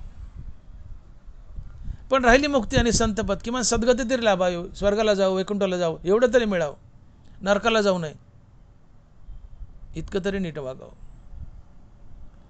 म्हणून जन्माचं अनुदर्शन, खरा महात्मा, खरा संत आपल्या अतिता जन्माचं शल्य वाहत असतो. आणि मग ज्ञानोबा लिहितात की वैर जन्मांतरीचे सर्पा म्हणून न वचे, तसा अतिता जन्माचे उणेव आहे. सर्प सारखा आपल्या मनात ध्यानात ठेवतो, याने मला खोड केली, याने मला खोड केली, मी याला चावल, याने मला खोड केली. साप जसा सारखं ध्यानात ठेवतो खोड करणाऱ्या माणसाला, तसं जो सारखं ध्यानात ठेवतो की मी हजार वेळेस जन्मलय मेले, हजार वेळेस जन्मलय मेले, आता मला जन्मायचं नाही, मरायचं नाही, हे जो ध्यानात ठेवतो आणि पूर्ण तयारीने साधनेला लागतो तो शहाणा असतो, तो ज्ञानी असतो. आणि हा फार मोठा सद्गुण असतो. याला जन्म अनुदर्शन म्हणतात. याच्यामध्ये 6 आलेत: जन्म, मृत्यू, जरा, व्याधी, दुःख, दोष. जन्म, त्यानंतर मृत्यू. शहाणा कोण असतो की मृत्यू पुढा पाहे तो कल्पांतिकार आहे, मृत्यू पुढा आहे तो कल्पांतिका पाहे, परी आजची होय सावध जो. मृत्यू पुढा आहे तो कल्पांतिका पाहे, परी आजची होय सावध जो. मृत्यू खूप लांब आहे. समजा आता तुमचं 50 वर्ष वय चालू आहे, 100 वर्षांनी मरणार आहेत, अजून 50 वर्ष आयुष्य. मग काय काय बाळवट माणसं म्हणतात अजून लय मोठं आयुष्य पडे, मजा हजा करू, म्हातारपणी देवदेवाला लागू. नाथ महाराज म्हणले म्हातारपणी परमार्थ करू, काळ काय तुझा आज्ञा धरू. अरे म्हातारपणी परमार्थाला लागू, काळ काय तुझ्या आज्ञा धरे का, तुला तरुणपणात मारायचं नाही कशावरून. म्हणून असं म्हणू नको म्हातारपणी परमार्थ करू. म्हातारपणी परमार्थ करू तर काळ काय तुझ्या आज्ञा धरू, तरुणपणात मारायचं नाही कशावरून. आणि मग मृत्यू खूप लांब आहे, 50-60 वर्षे पुढे लांब आहे अजून मृत्यू. परंतु आजच जो सावध होतो तो शहाणा असतो. आणि हा फार मोठा सद्गुण असतो. मोठा तलाव आहे, पोहून जायचं आहे, काठावर जायच्या आधीच मनुष्य काष्टा खोवतो, काचे कोचे खोवतो पूर्ण तयारीनिशी, आणि मग उडी मारतो, पोहून पलीकडे जातो. आणि घाळ मनुष्य कपड्याशी उडी मारते, या धोतरात पाणी घोटळतं आणि बुडून जातं. मग शेवटी करू परमात्मा म्हणले ते मरून जातं. काळ अलीकडे नेतो, पलीकडे नेतो, परमार्थ घडत बी नाही कधी मध्ये. आणि म्हणून मृत्यू पुढा आहे कल्पांतिका पाहे, परी आजची होय सावध जो. मृत्यू खूप पुढे आहे, तो यायचा त्या येईल, पण जो आजच सावध होतो मी आजच मरणार आहे असं समजून भक्तीला लागतो तो शहाणा असतो. हा फार मोठा सद्गुण असतो. आणि जन्म मृत्यू, म्हणून जन्म मृत्यू. तिसरा सद्गुण आहे जरा. ज्ञानोबा लिहितात वृद्धाप्याचे ने आठवे, वृद्धाप्या जो नागवे तयाच्या ठाई जाणावे ज्ञान आहे. म्हातारपण येण्याच्या आधीच देवधर्म करून टाकतो, तीर्थयात्रा करतो, पंढरपूरला जातो, काय काय साधना करायची करून टाकतो. म्हातारपण आल्यावर शरीर साथ देणार नाही, नाना प्रकारच्या बिमाऱ्या मागे लागतील. मग तरुणपणातच देवदेव करून घेतो, देव आपलासा करून घेतो, तो शहाणा असतो. पण माऊली म्हणतात की वृद्धाप्याचे आठवे, वृद्धाप्या जो नागवे तयाच्या ठाई जाणावे ज्ञान आहे. अर्थात म्हातारपण येण्याच्या आधीच तुम्ही साधना करून घ्या, देवदेव करा. हे जन्म मृत्यू जरा याचं अनुदर्शन, हे जरा अनुदर्शन हा एक फार मोठा सद्गुण आहे संताच्या ठिकाणी असलेला. आणि चौथा आहे व्याधी. व्याधी म्हणजे रोग. तसेचे नाना रोग पडिघाती पुढा अंग, तरी आरोग्याचे उपयोग करून निघाली. नवरा म्हणतात तसेचे नाना रोग पडिघाती पुढा अंग, तर आरोग्याचे उपयोग करून निघाली. आज मी ठणठणीत ते चांगलं आहे, पण पुढे चालून मला रोग होणार नाहीत कशाहून? होऊ शकतात. माझ्यानं देवदेव घडणार नाही, तीर्थयात्रा घडणार नाही. म्हणून आज आरोग्य ठणठणीत आहे, देवदेव करून घेतो, फिरून घेतो, तीर्थयात्रा करतो, भक्ती करतो, देव आपलासा करून घेतो. नाना प्रकारच्या व्याधीने मला गाठण्याच्या आधीच मनुष्य देवदेव करून घेतो, तो शहाणा असतो, ज्ञानी असतो. हे व्याधी अनुदर्शने संताचं फार मोठं लक्षण आहे, सद्गुण आहे. त्यातच पुन्हा 2 भाग आहेत, दुःख आणि दोष. बायका मुलाची आसक्ती, घर माझं, बायको माझी, याची आसक्ती धरून बसतो. पण काय कारण असतं, घर गेलं दुःख होईल, मुलं बाळ गेले दुःख होईल. म्हणून आधीच त्यांच्यावर उदास होतो, ते गेले तरी दुःख वाटू नये म्हणून. याला म्हणतात दुःख अनुदर्शन. आणि दोष की वाईट गोष्टी करू नये, चांगल्या गोष्टीत करावात. इंद्रिय वाईट गोष्टीकडे चालले तर त्याला आवरावं. तर इंद्रियांना वाईट गोष्टीत जाऊ देत नाही, इंद्रियांना कुकर्म करू देत नाही, इंद्रियांना आवरतो, अर्थात आपल्या हातून दोष घडू देत नाही. हे 6वं अनुदर्शन आहे आणि संताचं फार ठळक प्रमुख लक्षण आहे, सद्गुण आहे. आणि म्हणून जन्म मृत्यू जरा व्याधी दुःख दोष अनुदर्शन ज्याच्याजवळ आहे हा फार मोठा सद्गुण आहे, संताचं मोठं लक्षण आहे. त्याच्यानंतर आहे अनासक्ती. नरभरा लिहितात, या देहावरी उदास हो अशा परी उखिदा जैसा बिडारी बसला आहे. आपल्या देहावरच उदास असतो. समजा तुम्ही प्रवासात आहात आणि प्रवासामध्ये तुमच्याजवळ थोडंसं सामान आहे आणि बाजूला एक माणूस उभा आहे, बसची वेळ झाली आहे आणि तुम्हाला लघुशंका आली आहे, लघवीला जायचे. तेवढ्यात तुम्ही म्हणता मामा जरा लक्ष द्यावं सामानाला, बिडाराला, मी आता 2 मिनिटात लघुशंका लघवी करून आलो. तर बाजूचा मनुष्य म्हणतो जा. तुम्ही लघवी करायला गेले आणि तेवढ्यात त्या माणसाची गाडी आली, तो गाडीत बसला, निघून गेला, तुमचं सामान तसंच मोकार टाकलं, जाऊ नाही तर त्याला काय घेणं देणं. उखिदा जैसा बिडारी बसला आहे. सामानाला राखण ठेवलेला मनुष्य जसा तुमच्या सामानाबद्दल उदास असतो, त्याची गाडी आली, निघून गेला, त्याला काय घेणं देणं, राहू नाही ते जाऊ. तसं जो मनुष्य आपल्या देहावर उदास आहे, देह जावो अथवा राहू पांडुरंगी दड भाऊ, अशा बोधावर आरूढ होतो, तो ज्ञानी असतो. अर्थात जो देहावर उदास असतो तो ज्ञानी असतो.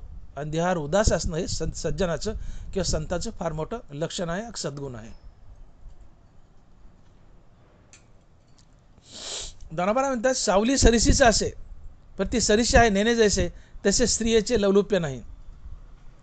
झाडाची सावली वाटे जाता मिनली, घरावरी तितुली असता नाही. आणि प्रजा जे झाली ते वस्ती की राली, का गुरुवे बसली रुखातळी. आणि संपत्ती माझी असता ऐसा गमे पंडुसुता, वाटे जाता जैसा साक्षी ठेविला. ग्रहधारा पुत्री नाही जाय मैत्री, जानपा धात्री ज्ञानासी तो. या ज्या वया मी बोलून दाखवल्या यातून ज्ञानोबा सांगतायत, थोडं उरकता घेतो मी. या ज्या वया मी बोललो यातून ज्ञानोबा सांगतायत की जो मनुष्य आपल्या देहावर उदास आहे, पत्नीवर उदास आहे, घरावर उदास आहे, लेकरा बाळावर उदास आहे, प्रजेवर उदास आहे, धन दौलतीवर उदास आहे, तो ज्ञानी असतो. आणि हा संताचा एक फार मोठा सद्गुण असतो. याला अनासक्ती म्हणतात. अनासक्ती सद्गुण आहे. त्यानंतर आहे समचित्त. तुमच्या जीवनात सुख येवो दुःख येवो, हानी येवो लाभ येवो, तुमचं चित्त स्थिर असतं. समत्व चित्ताचे हेची सार योगाचे, मन आणि बुद्धीचे ऐक्य आहे. सतासतकर्मी संतासतकर्मी सरिसे पण मनोधर्मी, हेची योगस्थिती उत्तमी प्रशंसेचे. सुखी संतोषाने यावे, दुःखी विषादा न बजावे आणि लाभालाभ न धरावे म्हणा माझी. जीवनात सुख आलं भरून जायचं नाही, आनंदी व्हायचं नाही, दुःख आलं खचून जायचं नाही. कुणी टोचून बोललं दुःखी व्हायचं नाही, कुणी स्तुती केली आनंदी व्हायचं नाही. आनंद दुःख अर्थात सुख दुःख मान हानी स्तुती निंदा या गोष्टींनी जो आनंदी होत नाही आणि खचत नाही, आपल्या चित्ताची समता राखतो. जीवनात पैसा आला आनंदी होत नाही, पैसा निघून गेला दुःखी होत नाही. दोन्ही अवस्थेत चित्ताची समता आहे, समतोल आहे, याला म्हणतात समचित्त. हा एक फार मोठा सद्गुण आहे आणि संताच्या ठिकाणी असतो. त्यानंतर भगवान श्रीकृष्णाच्या ठिकाणी अनन्य अविभिचारी भक्ती. की नरवरायाचं उदाहरण देताना म्हणतात की भगवान श्रीकृष्णाच्या ठिकाणी अनन्य भक्ती कशी असावी. माऊली लिहित आहेत की सूर्याच्या होना होईजे का सूर्या सवेची जायजे, हे विकलेपण साजे प्रवेशी जेवी. नीट ऐकावी. सूर्याच्या होना होईजे का सूर्या सवेची जायजे, हे विकलेपण साजे प्रवेशी जेवी. सूर्य उगवला की प्रभा आली, सूर्य गेला की प्रभा गेली. प्रभा म्हणजे प्रकाश. आता सूर्य उगला की प्रकाश आला, सूर्य गेला की प्रकाश गेला. प्रकाशानं जसं सूर्याला विकलंय तसं एका भगवान श्रीकृष्णाच्या नावाला तुम्ही स्वतःला विकून टाका. याला म्हणतात भगवान श्रीकृष्णाच्या ठिकाणी असलेली अनन्य अविभिचारी भक्ती. असं अनन्य या परी मी झाली आहे मातेवरी. तुम्ही कृष्ण झाले तरी कृष्ण नाम चिंतन चालूच आहे. मी झाल्यावरी अनन्य मातेवरी. मी वाचून काही आन गोमटेचे नाही. एका कृष्णाशिवाय काही गोमटं नाही. आता काही नको, कृष्णा तू पाहिजेस. ही कृष्णाच्या ठिकाणी असलेली अनन्य अव्यभिचारी भक्ती आहे. मिळवणी मिळतच असे समुद्री गंगाजळ जैसे, मी होनी मज तैसे सर्वस्वे बसते. गंगेचं पाणी समुद्राला मिळाले तरी पुन्हा पुन्हा येऊन मिळतच असते. तुम्ही कृष्ण झाले तरी पुन्हा पुन्हा कृष्ण नाम घेतच असतात. ही भगवान कृष्णाच्या ठिकाणी असलेली अनन्य अव्यभिचारी भक्ती आहे. आणि हा 15वा सद्गुण आहे जो संताच्या ठिकाणी असतो. संपत आलेत आता. 16 सद्गुण आहे एकांत प्रियता. बहु एकांतावरी प्रीती, जया जनपदाची खंती, मनुष्य कार्य मूर्ती ज्ञानाची तो. एकांतावर प्रियता असावी.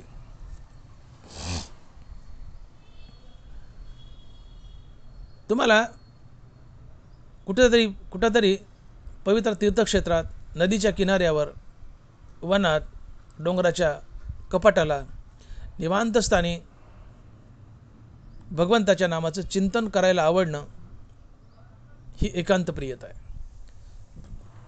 एकांतात भगवंताचं नाम चिंतन करावं. काळ सारावा चिंतने, एकांतवासी गंगा स्नाने. एकांतवासात भगवंताचं नाम चिंतन करायला आवडणं हा संताच्या ठिकाणी असलेला फार मोठा सद्गुण आहे. आणि हा 16वा सद्गुण आहे. त्यानंतर 17वा सद्गुण अध्यात्मज्ञान नित्यत्व. परमात्मा असे जे एक वस्तू असे ते जया दिसे ज्ञानास्तव.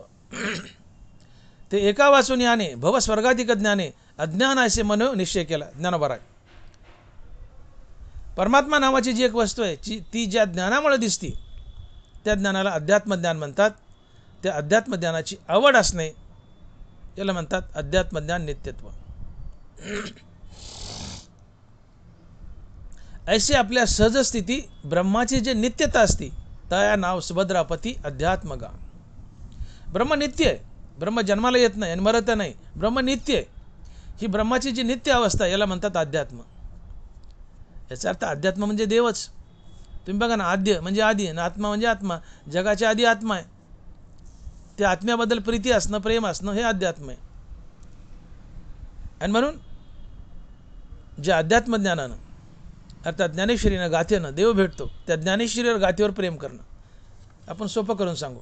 अध्यात्मज्ञानाची आवड म्हणजे ज्ञानेश्वरीनं गाथेची आवड याला म्हणायचं अध्यात्मज्ञान.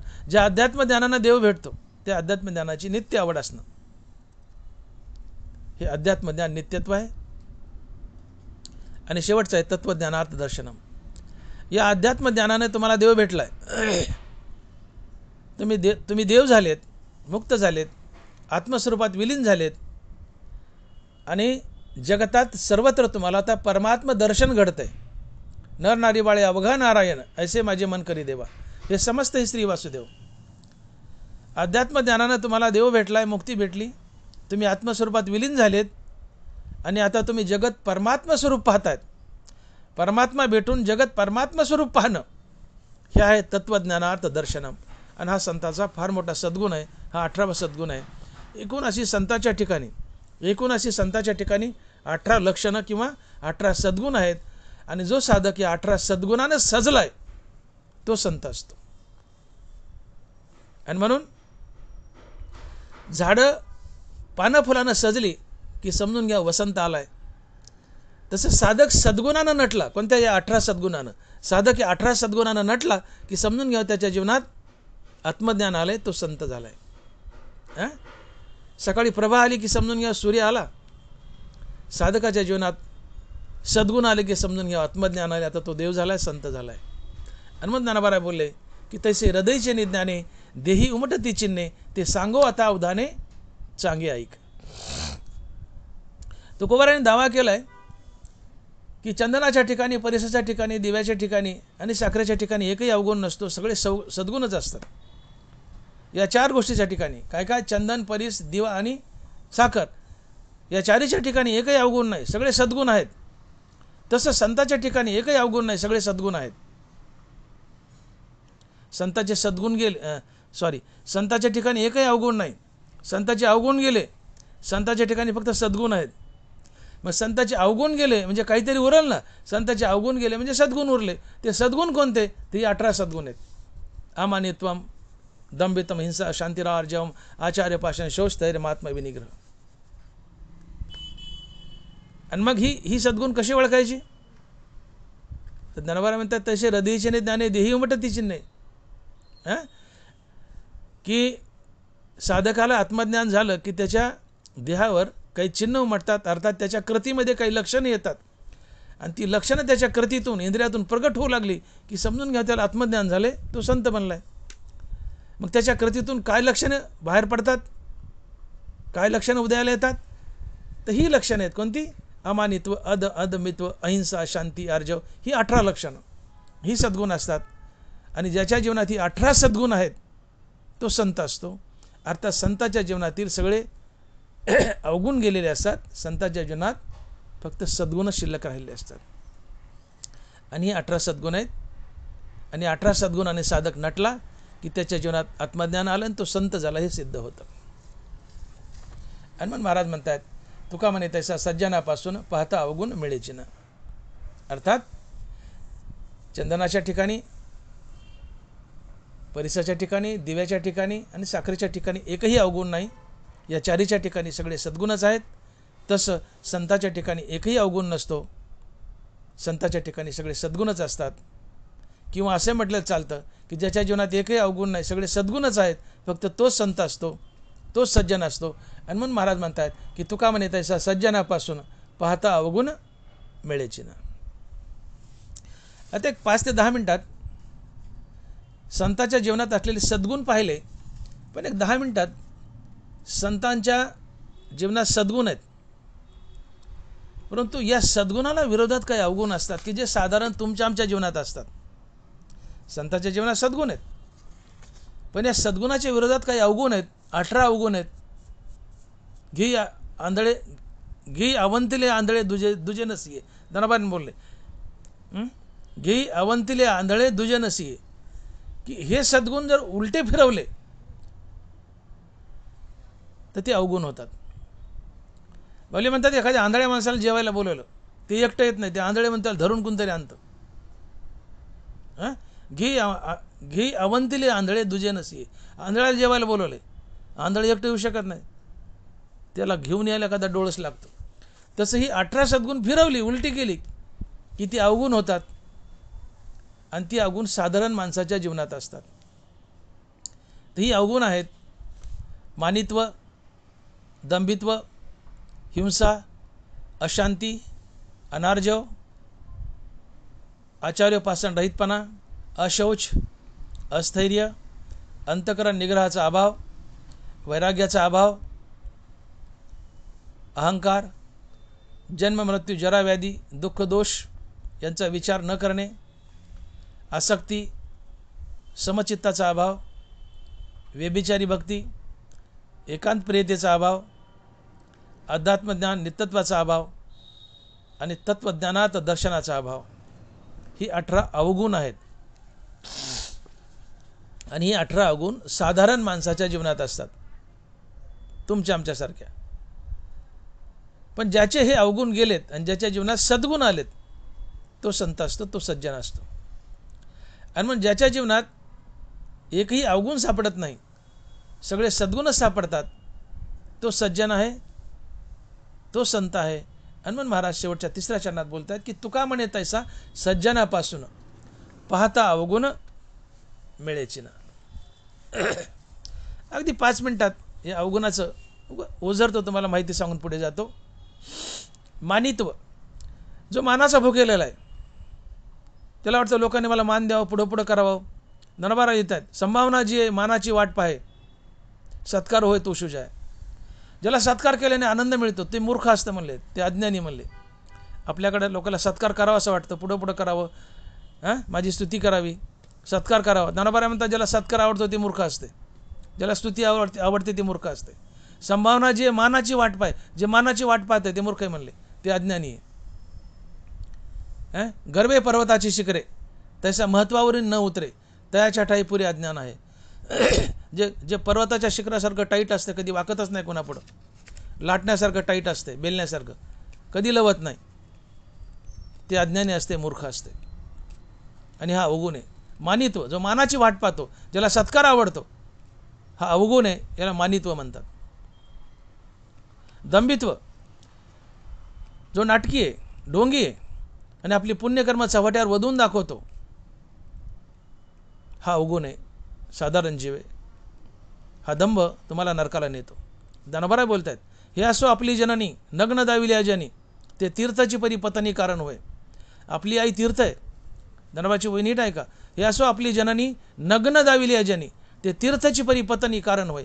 आपली आई एक तीर्थ आहे. सकाळी उठावून रोज आईच्या पाय पडावं स्नान करून, ती मोक्षाला नेते. पण तीच आई उघडी करून चव्हाट्यावर दाखवली तर ती सरळ नरकाला नेते. तसं आपलं दानपुण्य झाकून ठेवावं, मोक्षाला नेतं. पण दानपुण्य उघडं करून दाखवलं चार चौघात, ते नरकाला नेतं. आणि म्हणून दानपुण्य झाकून ठेवा. दानपुण्य चव्हाट्यावर उघडं करून दाखवणं हा दंभ आहे. नेकी कर दर्याम फेक, दानपुण्य चव्हाट्यावर उघडी करून दाखवू नका. आणि जो आपले दानपुण्य चव्हाट्यावर आपल्या तोंडाने मोठ्या मोठ्याने बड्या मारून उघडं करून दाखवतो, तो दंभ आहे. हा दंभ नरकाला नेतो. हा अवगुण आहे. मानित्व अवगुण आहे, दंभित्व अवगुण आहे, हिंसा अवगुण आहे. आपल्या शरीरानं, वाणीनं आणि मनाला कोणालाही दुखवणं, आपल्या शरीरानं, वाणीनं, मनानं कोणालाही दुखवणं ही हिंसा आहे. खून करणं एवढीच हिंसा नाही. तोंडानं शब्द टाकून बोलणं, वाईट बोलणं, वाचाळ बोलणं, वाणीनं कोणाला दुखवणं हिंसा आहे. मनानं कोणाचं वाईट चिंतवणं हिंसा आहे. शरीरानं कोणाला हाणणं, मारणं हिंसा आहे. शारीरिकदृष्ट्या कोणाच्या उपयोगी न पडणं हिंसा आहे. आपल्या कोणत्याही कृतीतून समोरच्या माणसाला दुःखी करणं हिंसा आहे. शरीरे वाचा मानसे जगाच्या सुखोद्देशे, रहाटणे ते अहिंसे रूप जाण. शरीरानं, वाणीनं, मनानं अशा कृती कराव्या की समोरचा सुखी होईल, ही अहिंसा आहे. पण शरीरानं, वाणीनं, मनानं अशा कृती झाल्या की समोरचा दुःखी होईल, ही हिंसा आहे. आणि म्हणून हिंसा हा अवगुण आहे. हिंसा म्हणजे केवळ खून नाही आहे. तोंड टाकून बोलणं, वाणीनं समोरच्याला दुखवणं, मनानं वाईट चिंतवणं, कुणाला हाणणं, मारणं, कुणाच्या उपयोगी न पडणं, कुणाला टीज करणं, चिडवणं, यांनी समोरचा दुःखी होतो आणि ही सुद्धा हिंसा आहे. हिंसा अवगुण आहे. हिंसा नरकाला नेते. अशांती, जो मनुष्य बेचैन असतो, ही बेचैनी ही अशांती असते. कुणी निंदा केली, नरबरा फार सुंदर गोड ओवी लिहितात त्याबद्दल. मोठकी निंदा ऐके आणि कपाळ धरून ठाके, थेंबेनी बेरे वारेने सुखे चिखलू जैसा. तुम्ही कुठल्या बांधकामाला वगैरे किंवा कुठल्या कारणासह चिखल भिजू घातलाय आणि थोडा वेळ थांबलेत जेवायसाठी, ते वला चिखल थोडं वार आलं की दांडरून जातो, घट्ट होतो. आणि त्यात वंजळभर पाणी पेलं, त्यात वंजळभर पाणी टाकले पुन्हा त्याची बिरबिटी होते. थेंबेनी बेरे वारेने सुखे चिखलू जैसा. वंजळभर पाण्याने चिखल पुन्हा पातळ होतो किंवा थोडं वारं लागलं तर दांडरतो. तसं थोडी निंदा ऐकली की हा कपाळ धरतून खाली बसतो. स्तुती केली की त्या चिखलासारखा पातळ होतो, उड्या मारू लागतो. अशा माणसाला अशांत म्हटलंय. जो सुखदुःख, यश अपयश, जय पराजय, मान अपमान, निंदा स्तुती या गोष्टीने आनंदी होतो, दुःखी होतो, तो अशांत असतो. आणि म्हणून सुखानं आनंदू नका, दुःखानं दुःखी होणार नाहीत, ही मनाची शांती असते. यशानं आनंदू नका, अपयशानं दुःखी होणार नाहीत, ही मनाची शांती असते. पण तुम्ही सुखाने आनंदी झाले की दुःखानं खचणार, ही अशांती असते. आणि अशांती बेचैन करते. आणि अशांती हा एक फार मोठा अवगुण आहे, यांनी आपली हानी होते. यानंतर अनार्जव. आर्जव म्हणजे पवित्रता, स्वच्छता, समोरच्याबद्दल शुद्ध अंतकरण. पण समोरच्याबद्दल आपल्या मनात गाठ आहे. गाठीचं बेसन, गाठीचं लाकूड आणि मनातली गाठ, या तीन गोष्टी सगळ्यात बेकार. गाठ कशानेच फुटत नाही. गाठीचं लाकूड कोरडेन फुटत नाही, लवकर फुटत नाही. गाठीचं बेसन खायला चांगलं लागत नाही, गाठ फोडी का पिठच निघतं. गाठीचा माणूस धोकाच देतो. मग गाठीचं लाकूड, गाठीचं बेसन, गाठीचं लाकूड, गाठीचं बेसन, गाठीचा माणूस धोकेदायक असतं. त्याच्या मनात आपल्याबद्दल चांगलं नसतंय, हे अनार्जव आहे. समोरच्याबद्दल मन पवित्र असणं आर्जव, पण समोरच्याबद्दल मन अशुद्ध असणं, गढूळ असणं, हे अनार्जव आहे. हा दुर्गुण आहे, हा अवगुण आहे. ही अवगुण जीवनातून काढून टाका. जसं शेवाळ वरून चांगलं दिसतंय, शेवाळ हिरवगार दिसते पण आत गारगोट असते किंवा गोटा असतो. नदीला गेलात तुम्ही तर शेवाळ असते, शेवाळ हिरवगार गोड दिसतं, पण ते शेवाळ बाजूलासारखी मोठा खपरा किंवा गोटा निघतो किंवा एखादी गारगोट निघते. लिंबळ्यावरून गोडगोड दिसतात पिवळ्या चिटूक, पण आतून कडू असतात. तसा माणूस वरून गोडगोड वागतो, गोडगोड बोलतो, पण आतून त्याच्या मनात गाठ असते. याला अशौच म्हणतात, याला अनार्जव म्हणतात. आर्जव म्हणजे सरळ स्वच्छ अंतकरणाचा, अनार्जव म्हणजे समोरच्याबद्दल मनात गाठ ठेवणारा, कपट ठेवणारा म्हणजे अनार्जव. आचारोपासन रहितपणा. नरवरा म्हणतात, गुरुकुळू लाजे गुरुसेवा उपजे, विद्या घेऊन माझे गुरुसीची. गुरुकडून विद्या घ्यायची आणि गुरुवर उलटायचं, गुरुचा धिक्कार करायचा, गुरुला तोंड टाकून बोलायचं, त्याचं कधी चांगलं होत नाही. विद्या घेऊन माझे गुरुसीची. गुरुकडून विद्या घेऊन गुरुवर उलटला की त्याचं वाटळच होतं. गुरुकुळी लाजे गुरुसेवा उपजे, विद्या घेऊन माझे गुरुसीची. जो गुरुकडून विद्या घेऊन गुरुवर उलटतो, गुरुची सेवा करत नाही, गुरुच्या घरी जायची ज्याला लाज वाटते, हा फार मोठा दुर्गुण आहे, त्याचं वाटळच होतं. हा आचार्योपासन रहितपणा आहे. त्यानंतर अशौच. अशौच म्हणजे अंतर्बाह्य अशुद्धी. जशी शेतामध्ये एखादी विहीर असते, जुनाट पडीक, बाहेरून काठावर बाबळीचे झाडं आणि आत मेलेल्या प्राणाची हाडं, अंतर्बाह्य विहीर अशुद्ध असते. तसं अंतर्बाह्य ज्याचं मन अशुद्ध आहे, आत गडूळपणा आहे, आत पाप आहे, बाहेरून दुर्गुण आहेत, वाईट कर्म आहे, अंतर्बाह्य अशुद्धता, आतून बाहेरून वाईट वागणं, हे अशौच. की जसं दरबारा बोलतात की पोटा लागी सुने उघडे झाकले न म्हणे, तसे आपले परावे नेणे द्रव्या लागे. की कुत्र्याला भूक लागली ते म्हणत नाही की उघडे का झाकलेलं आहे, कसलं अन्न असो खरकाटा मारकाट ते तोंड घालतं खातं. तसं जो मनुष्य आपलं पर्ग काही म्हणत नाही, कुणाकडून पैसे उकळतो, कुणालाही फसवतो, हे अशौच. पोटा लागी सुने उघडे झाकले न म्हणे, तसे आपले परावे नेणे द्रव्या लागे. कुत्रं चांगलं वाईट म्हणत नाहीत, काही खातं. तसं जो मनुष्य आपलं पर्ग म्हणत नाही, कुणाकडून पैसे उकळतो, हे अशौच. अशुद्ध मनुष्य, अंतर्बाह्य अशुद्ध आहे. नरबराज बोलतात, ग्रामसिंहाच्या ठाई मिळणे ठाव आठावं नाही, त्याचा स्त्रीविषयी काही नेणे जो. कुत्रा कुत्री, नरबरा बोलतात, मी नाही बोलत, कुत्रा कुत्री त्यांच्या मिलनाला जागा नसते आणि वेळ नसते. तसे जो मनुष्य स्त्रीशी मिलन करताना त्याला जागा नसते, वेळ नसते, तो अशौच असतो, अशुद्ध असतो. अशा गोष्टी टाळा, याने नुकसानच होतं. हा दुर्गुण आहे, हा अवगुण आहे. त्यानंतर पुढचा अवगुण आहे अस्थैर्य. की माऊली म्हणतात, पावो सुदल्या सवे थिल्लर जैसे कालवे, तसे भयाचे नावे गजबजे जो. तुम्ही एखाद्या डबक्यात पाय ठेवला की तिथं लहरी तयार होतात, नुसता पाय ठेवला की पाणी हलतं.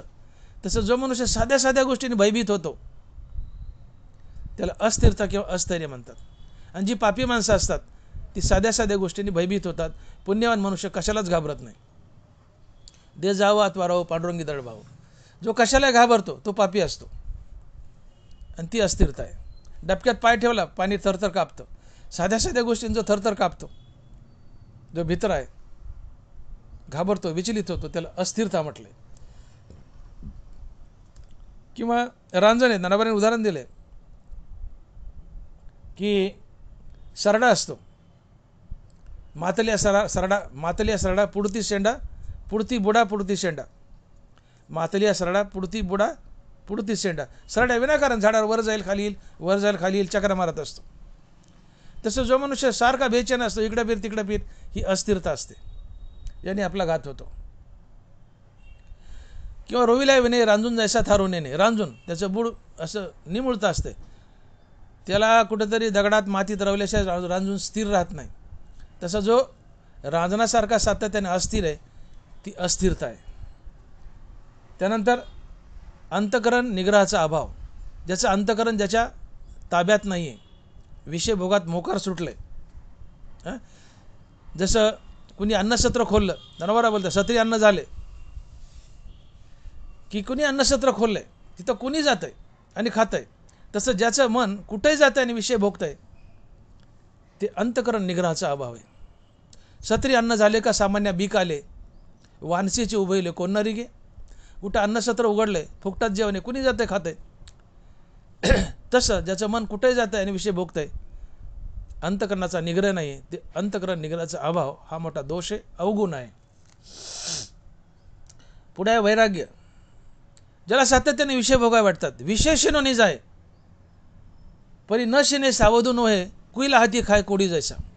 ज्याला सातत्याने विषय भोगावे वाटतात, जसं रक्तपिती फुटलेल्या माणसाला हात सडलेले असतात, त्या सडलेल्या हाताने तो जेवण करतो, त्याला किळस येत नाही. तसं विषय भोगाचे ज्याला किळस येत नाही त्याला म्हणतात वैराग्याचा अभाव. अहंकार, की जो गर्विष्ठ आहे, माजुरी आहे, मीच शहाणा आहे, माझ्यासारखं कोणी ज्ञानी नाही, कोणी श्रीमंत नाही आहे, मी देह आणि देह संबंधीने माझं, हात अहंकार झालाच. पण मीच शहाणा आहे, मी पैशावाला आहे, मी ज्ञानी, जगात माझ्यात कोणी शहाणच नाही, छाती काढून चालणार, माजोरी वाजणार, ऐसा माझे स्त्रिया धने विद्यास्तुती बहुते माने, एक दिवसेचनी परान्य अल्पगो जैसा. एखाद्या माणसाला मिष्टान्नाची पंगत खायला मिळेल, तो जसा माजतो, भिकारी आहे, पंक्तीला गोडांना खायला मिळालं, ननवरा म्हणतात, तो माजतो. तसं जो धनाने दौलतीने पैशानं माजतो, गर्विष्ठ असतो, तो अहंकार असतो. शिवाय मी देहाने देह संबंधीने माझं, हा देखील अहंकार असतो. हा अवगुण आहे, हा दुर्गुण आहे. या अहंकाराचं उदाहरण देताना ज्ञानोबा गोड बोलतायत की दिव्याच्या ठिकाणी एकच गुण असतो, काय की थोडासा प्रकाश देतो, पण दिव्याच्या ठिकाणी 7 अवगुण असतात. दिव्याच्या ठिकाणी एकच सद्गुण आहे, काय थोडासा प्रकाश देतो, पण दिव्याच्या ठिकाणी 7 अवगुण आहेत. काय काय? दिवा तेल खातो, दिवा वात जाळतो, दिवा जिथं ठेवला आहे ती जागा काळी करतो, दिव्यावर थोडंसं पाणी पडलं तडतड करतो, थोडं वारा आलं विजून जातो, दिवा जिथं ठेवला ती जागा गरम करतो, तो कुठं लागला तर सगळं जाळून टाकतो. हे दिव्याच्या ठिकाणी 7 अवगुण आहेत. एकच गुण आहे, काय थोडासा प्रकाश देतो, पण 7 अवगुण आहेत. तसं काही लोक एक थोडासा गुण असतो, थोडासा गुण, पण असंख्य अवगुण आणि अहंकाराने माजतो, असा मनुष्य मूर्ख असतो, अज्ञानी असतो. तुम्ही बघा, ज्ञानेश्वरी येत नाही, गाथा येत नाही, 4-2 अभंग पाठ असतात, फक्त चाल नीट म्हणता येते, चाल नीट म्हणता येते. थोडेसे अभंग पाठ असतात, 10-5, किंवा पाठ असायची गरज नाही. आजकाल मोबाईलमध्ये बघून अभंग म्हणता येतात, किंवा चिठ्ठी लिहून म्हणतात चाल म्हणताना. थोडा आवाज बरा आहे, बाकी शास्त्राचा ज्ञानेश्वरी गाथेचा कुठला अभ्यास नाही आहे. एकच सद्गुण आहे, थोडासा, काय थोडंसं गाता येतं, चाल म्हणता येते कीर्तनात, एवढाच एक सद्गुण. पण अवगुण, अबाबाबाबा, पांढरफॅक टोपी, पांढरफॅक धोतर, ती आखड, ती चाल, कीर्तनकाराच्या पुढचा फुगीर असतो चाल म्हणणारा, हा अहंकार असतो. अल्पसज्ञान, अल्पज्ञान, अंगी असे ताठा ज्ञान. एक छोटासा गुण, दिव्याच्या अंगी छोटासा गुण, अळूमळू प्रकाश, थोडा प्रकाश, पण अवगुण 7. एक थोडासा गुण आहे, काय तर चाल म्हणता येते, पण अवगुण हजारो, हा अहंकार असतो. हे अवगुण टाळा. नम्र झाला भूता त्याने कोंडिली अनंता. आकडू नका, टाईट वागू नका, दोतर हालत फिरू नका, जगापुढे नम्र व्हा, धाकट व्हा, देव भेटेल. म्हणून अहंकार हा अवगुण आहे, तो टाळा. त्यानंतर आसक्ती, धनाची, बायका मुलाची, संपत्तीची आसक्ती, हाही अवगुण आहे. बायका मुलाचा उत्तम सांभाळ करा, पण हळूहळू यांच्या आसक्तीतून सुटा. रामनामानं सुटता येतं. नित्य रामनाम घ्या, तुम्हाला रामाची आसक्ती जडेल, धन दौलत बायका मुलाची आसक्ती कमी होईल. आसक्ती हा दुर्गुण आहे, अवगुण आहे, तो टाळा. धनाच्या, बायका मुलाच्या आसक्तीतून सुटा, हळूहळू सुटता येतं, रामनामानं सुटता येतं. म्हणून अनासक्ती हा अवगुण आहे. त्यानंतर समचित्त नसणं, साध्या साध्या गोष्टीने विचलित होणं, समचित्ताचा अभाव, हा देखील अवगुण आहे, दुर्गुण आहे. चित्त सम ठेवा, साध्या साध्या गोष्टीने घाबरू नका.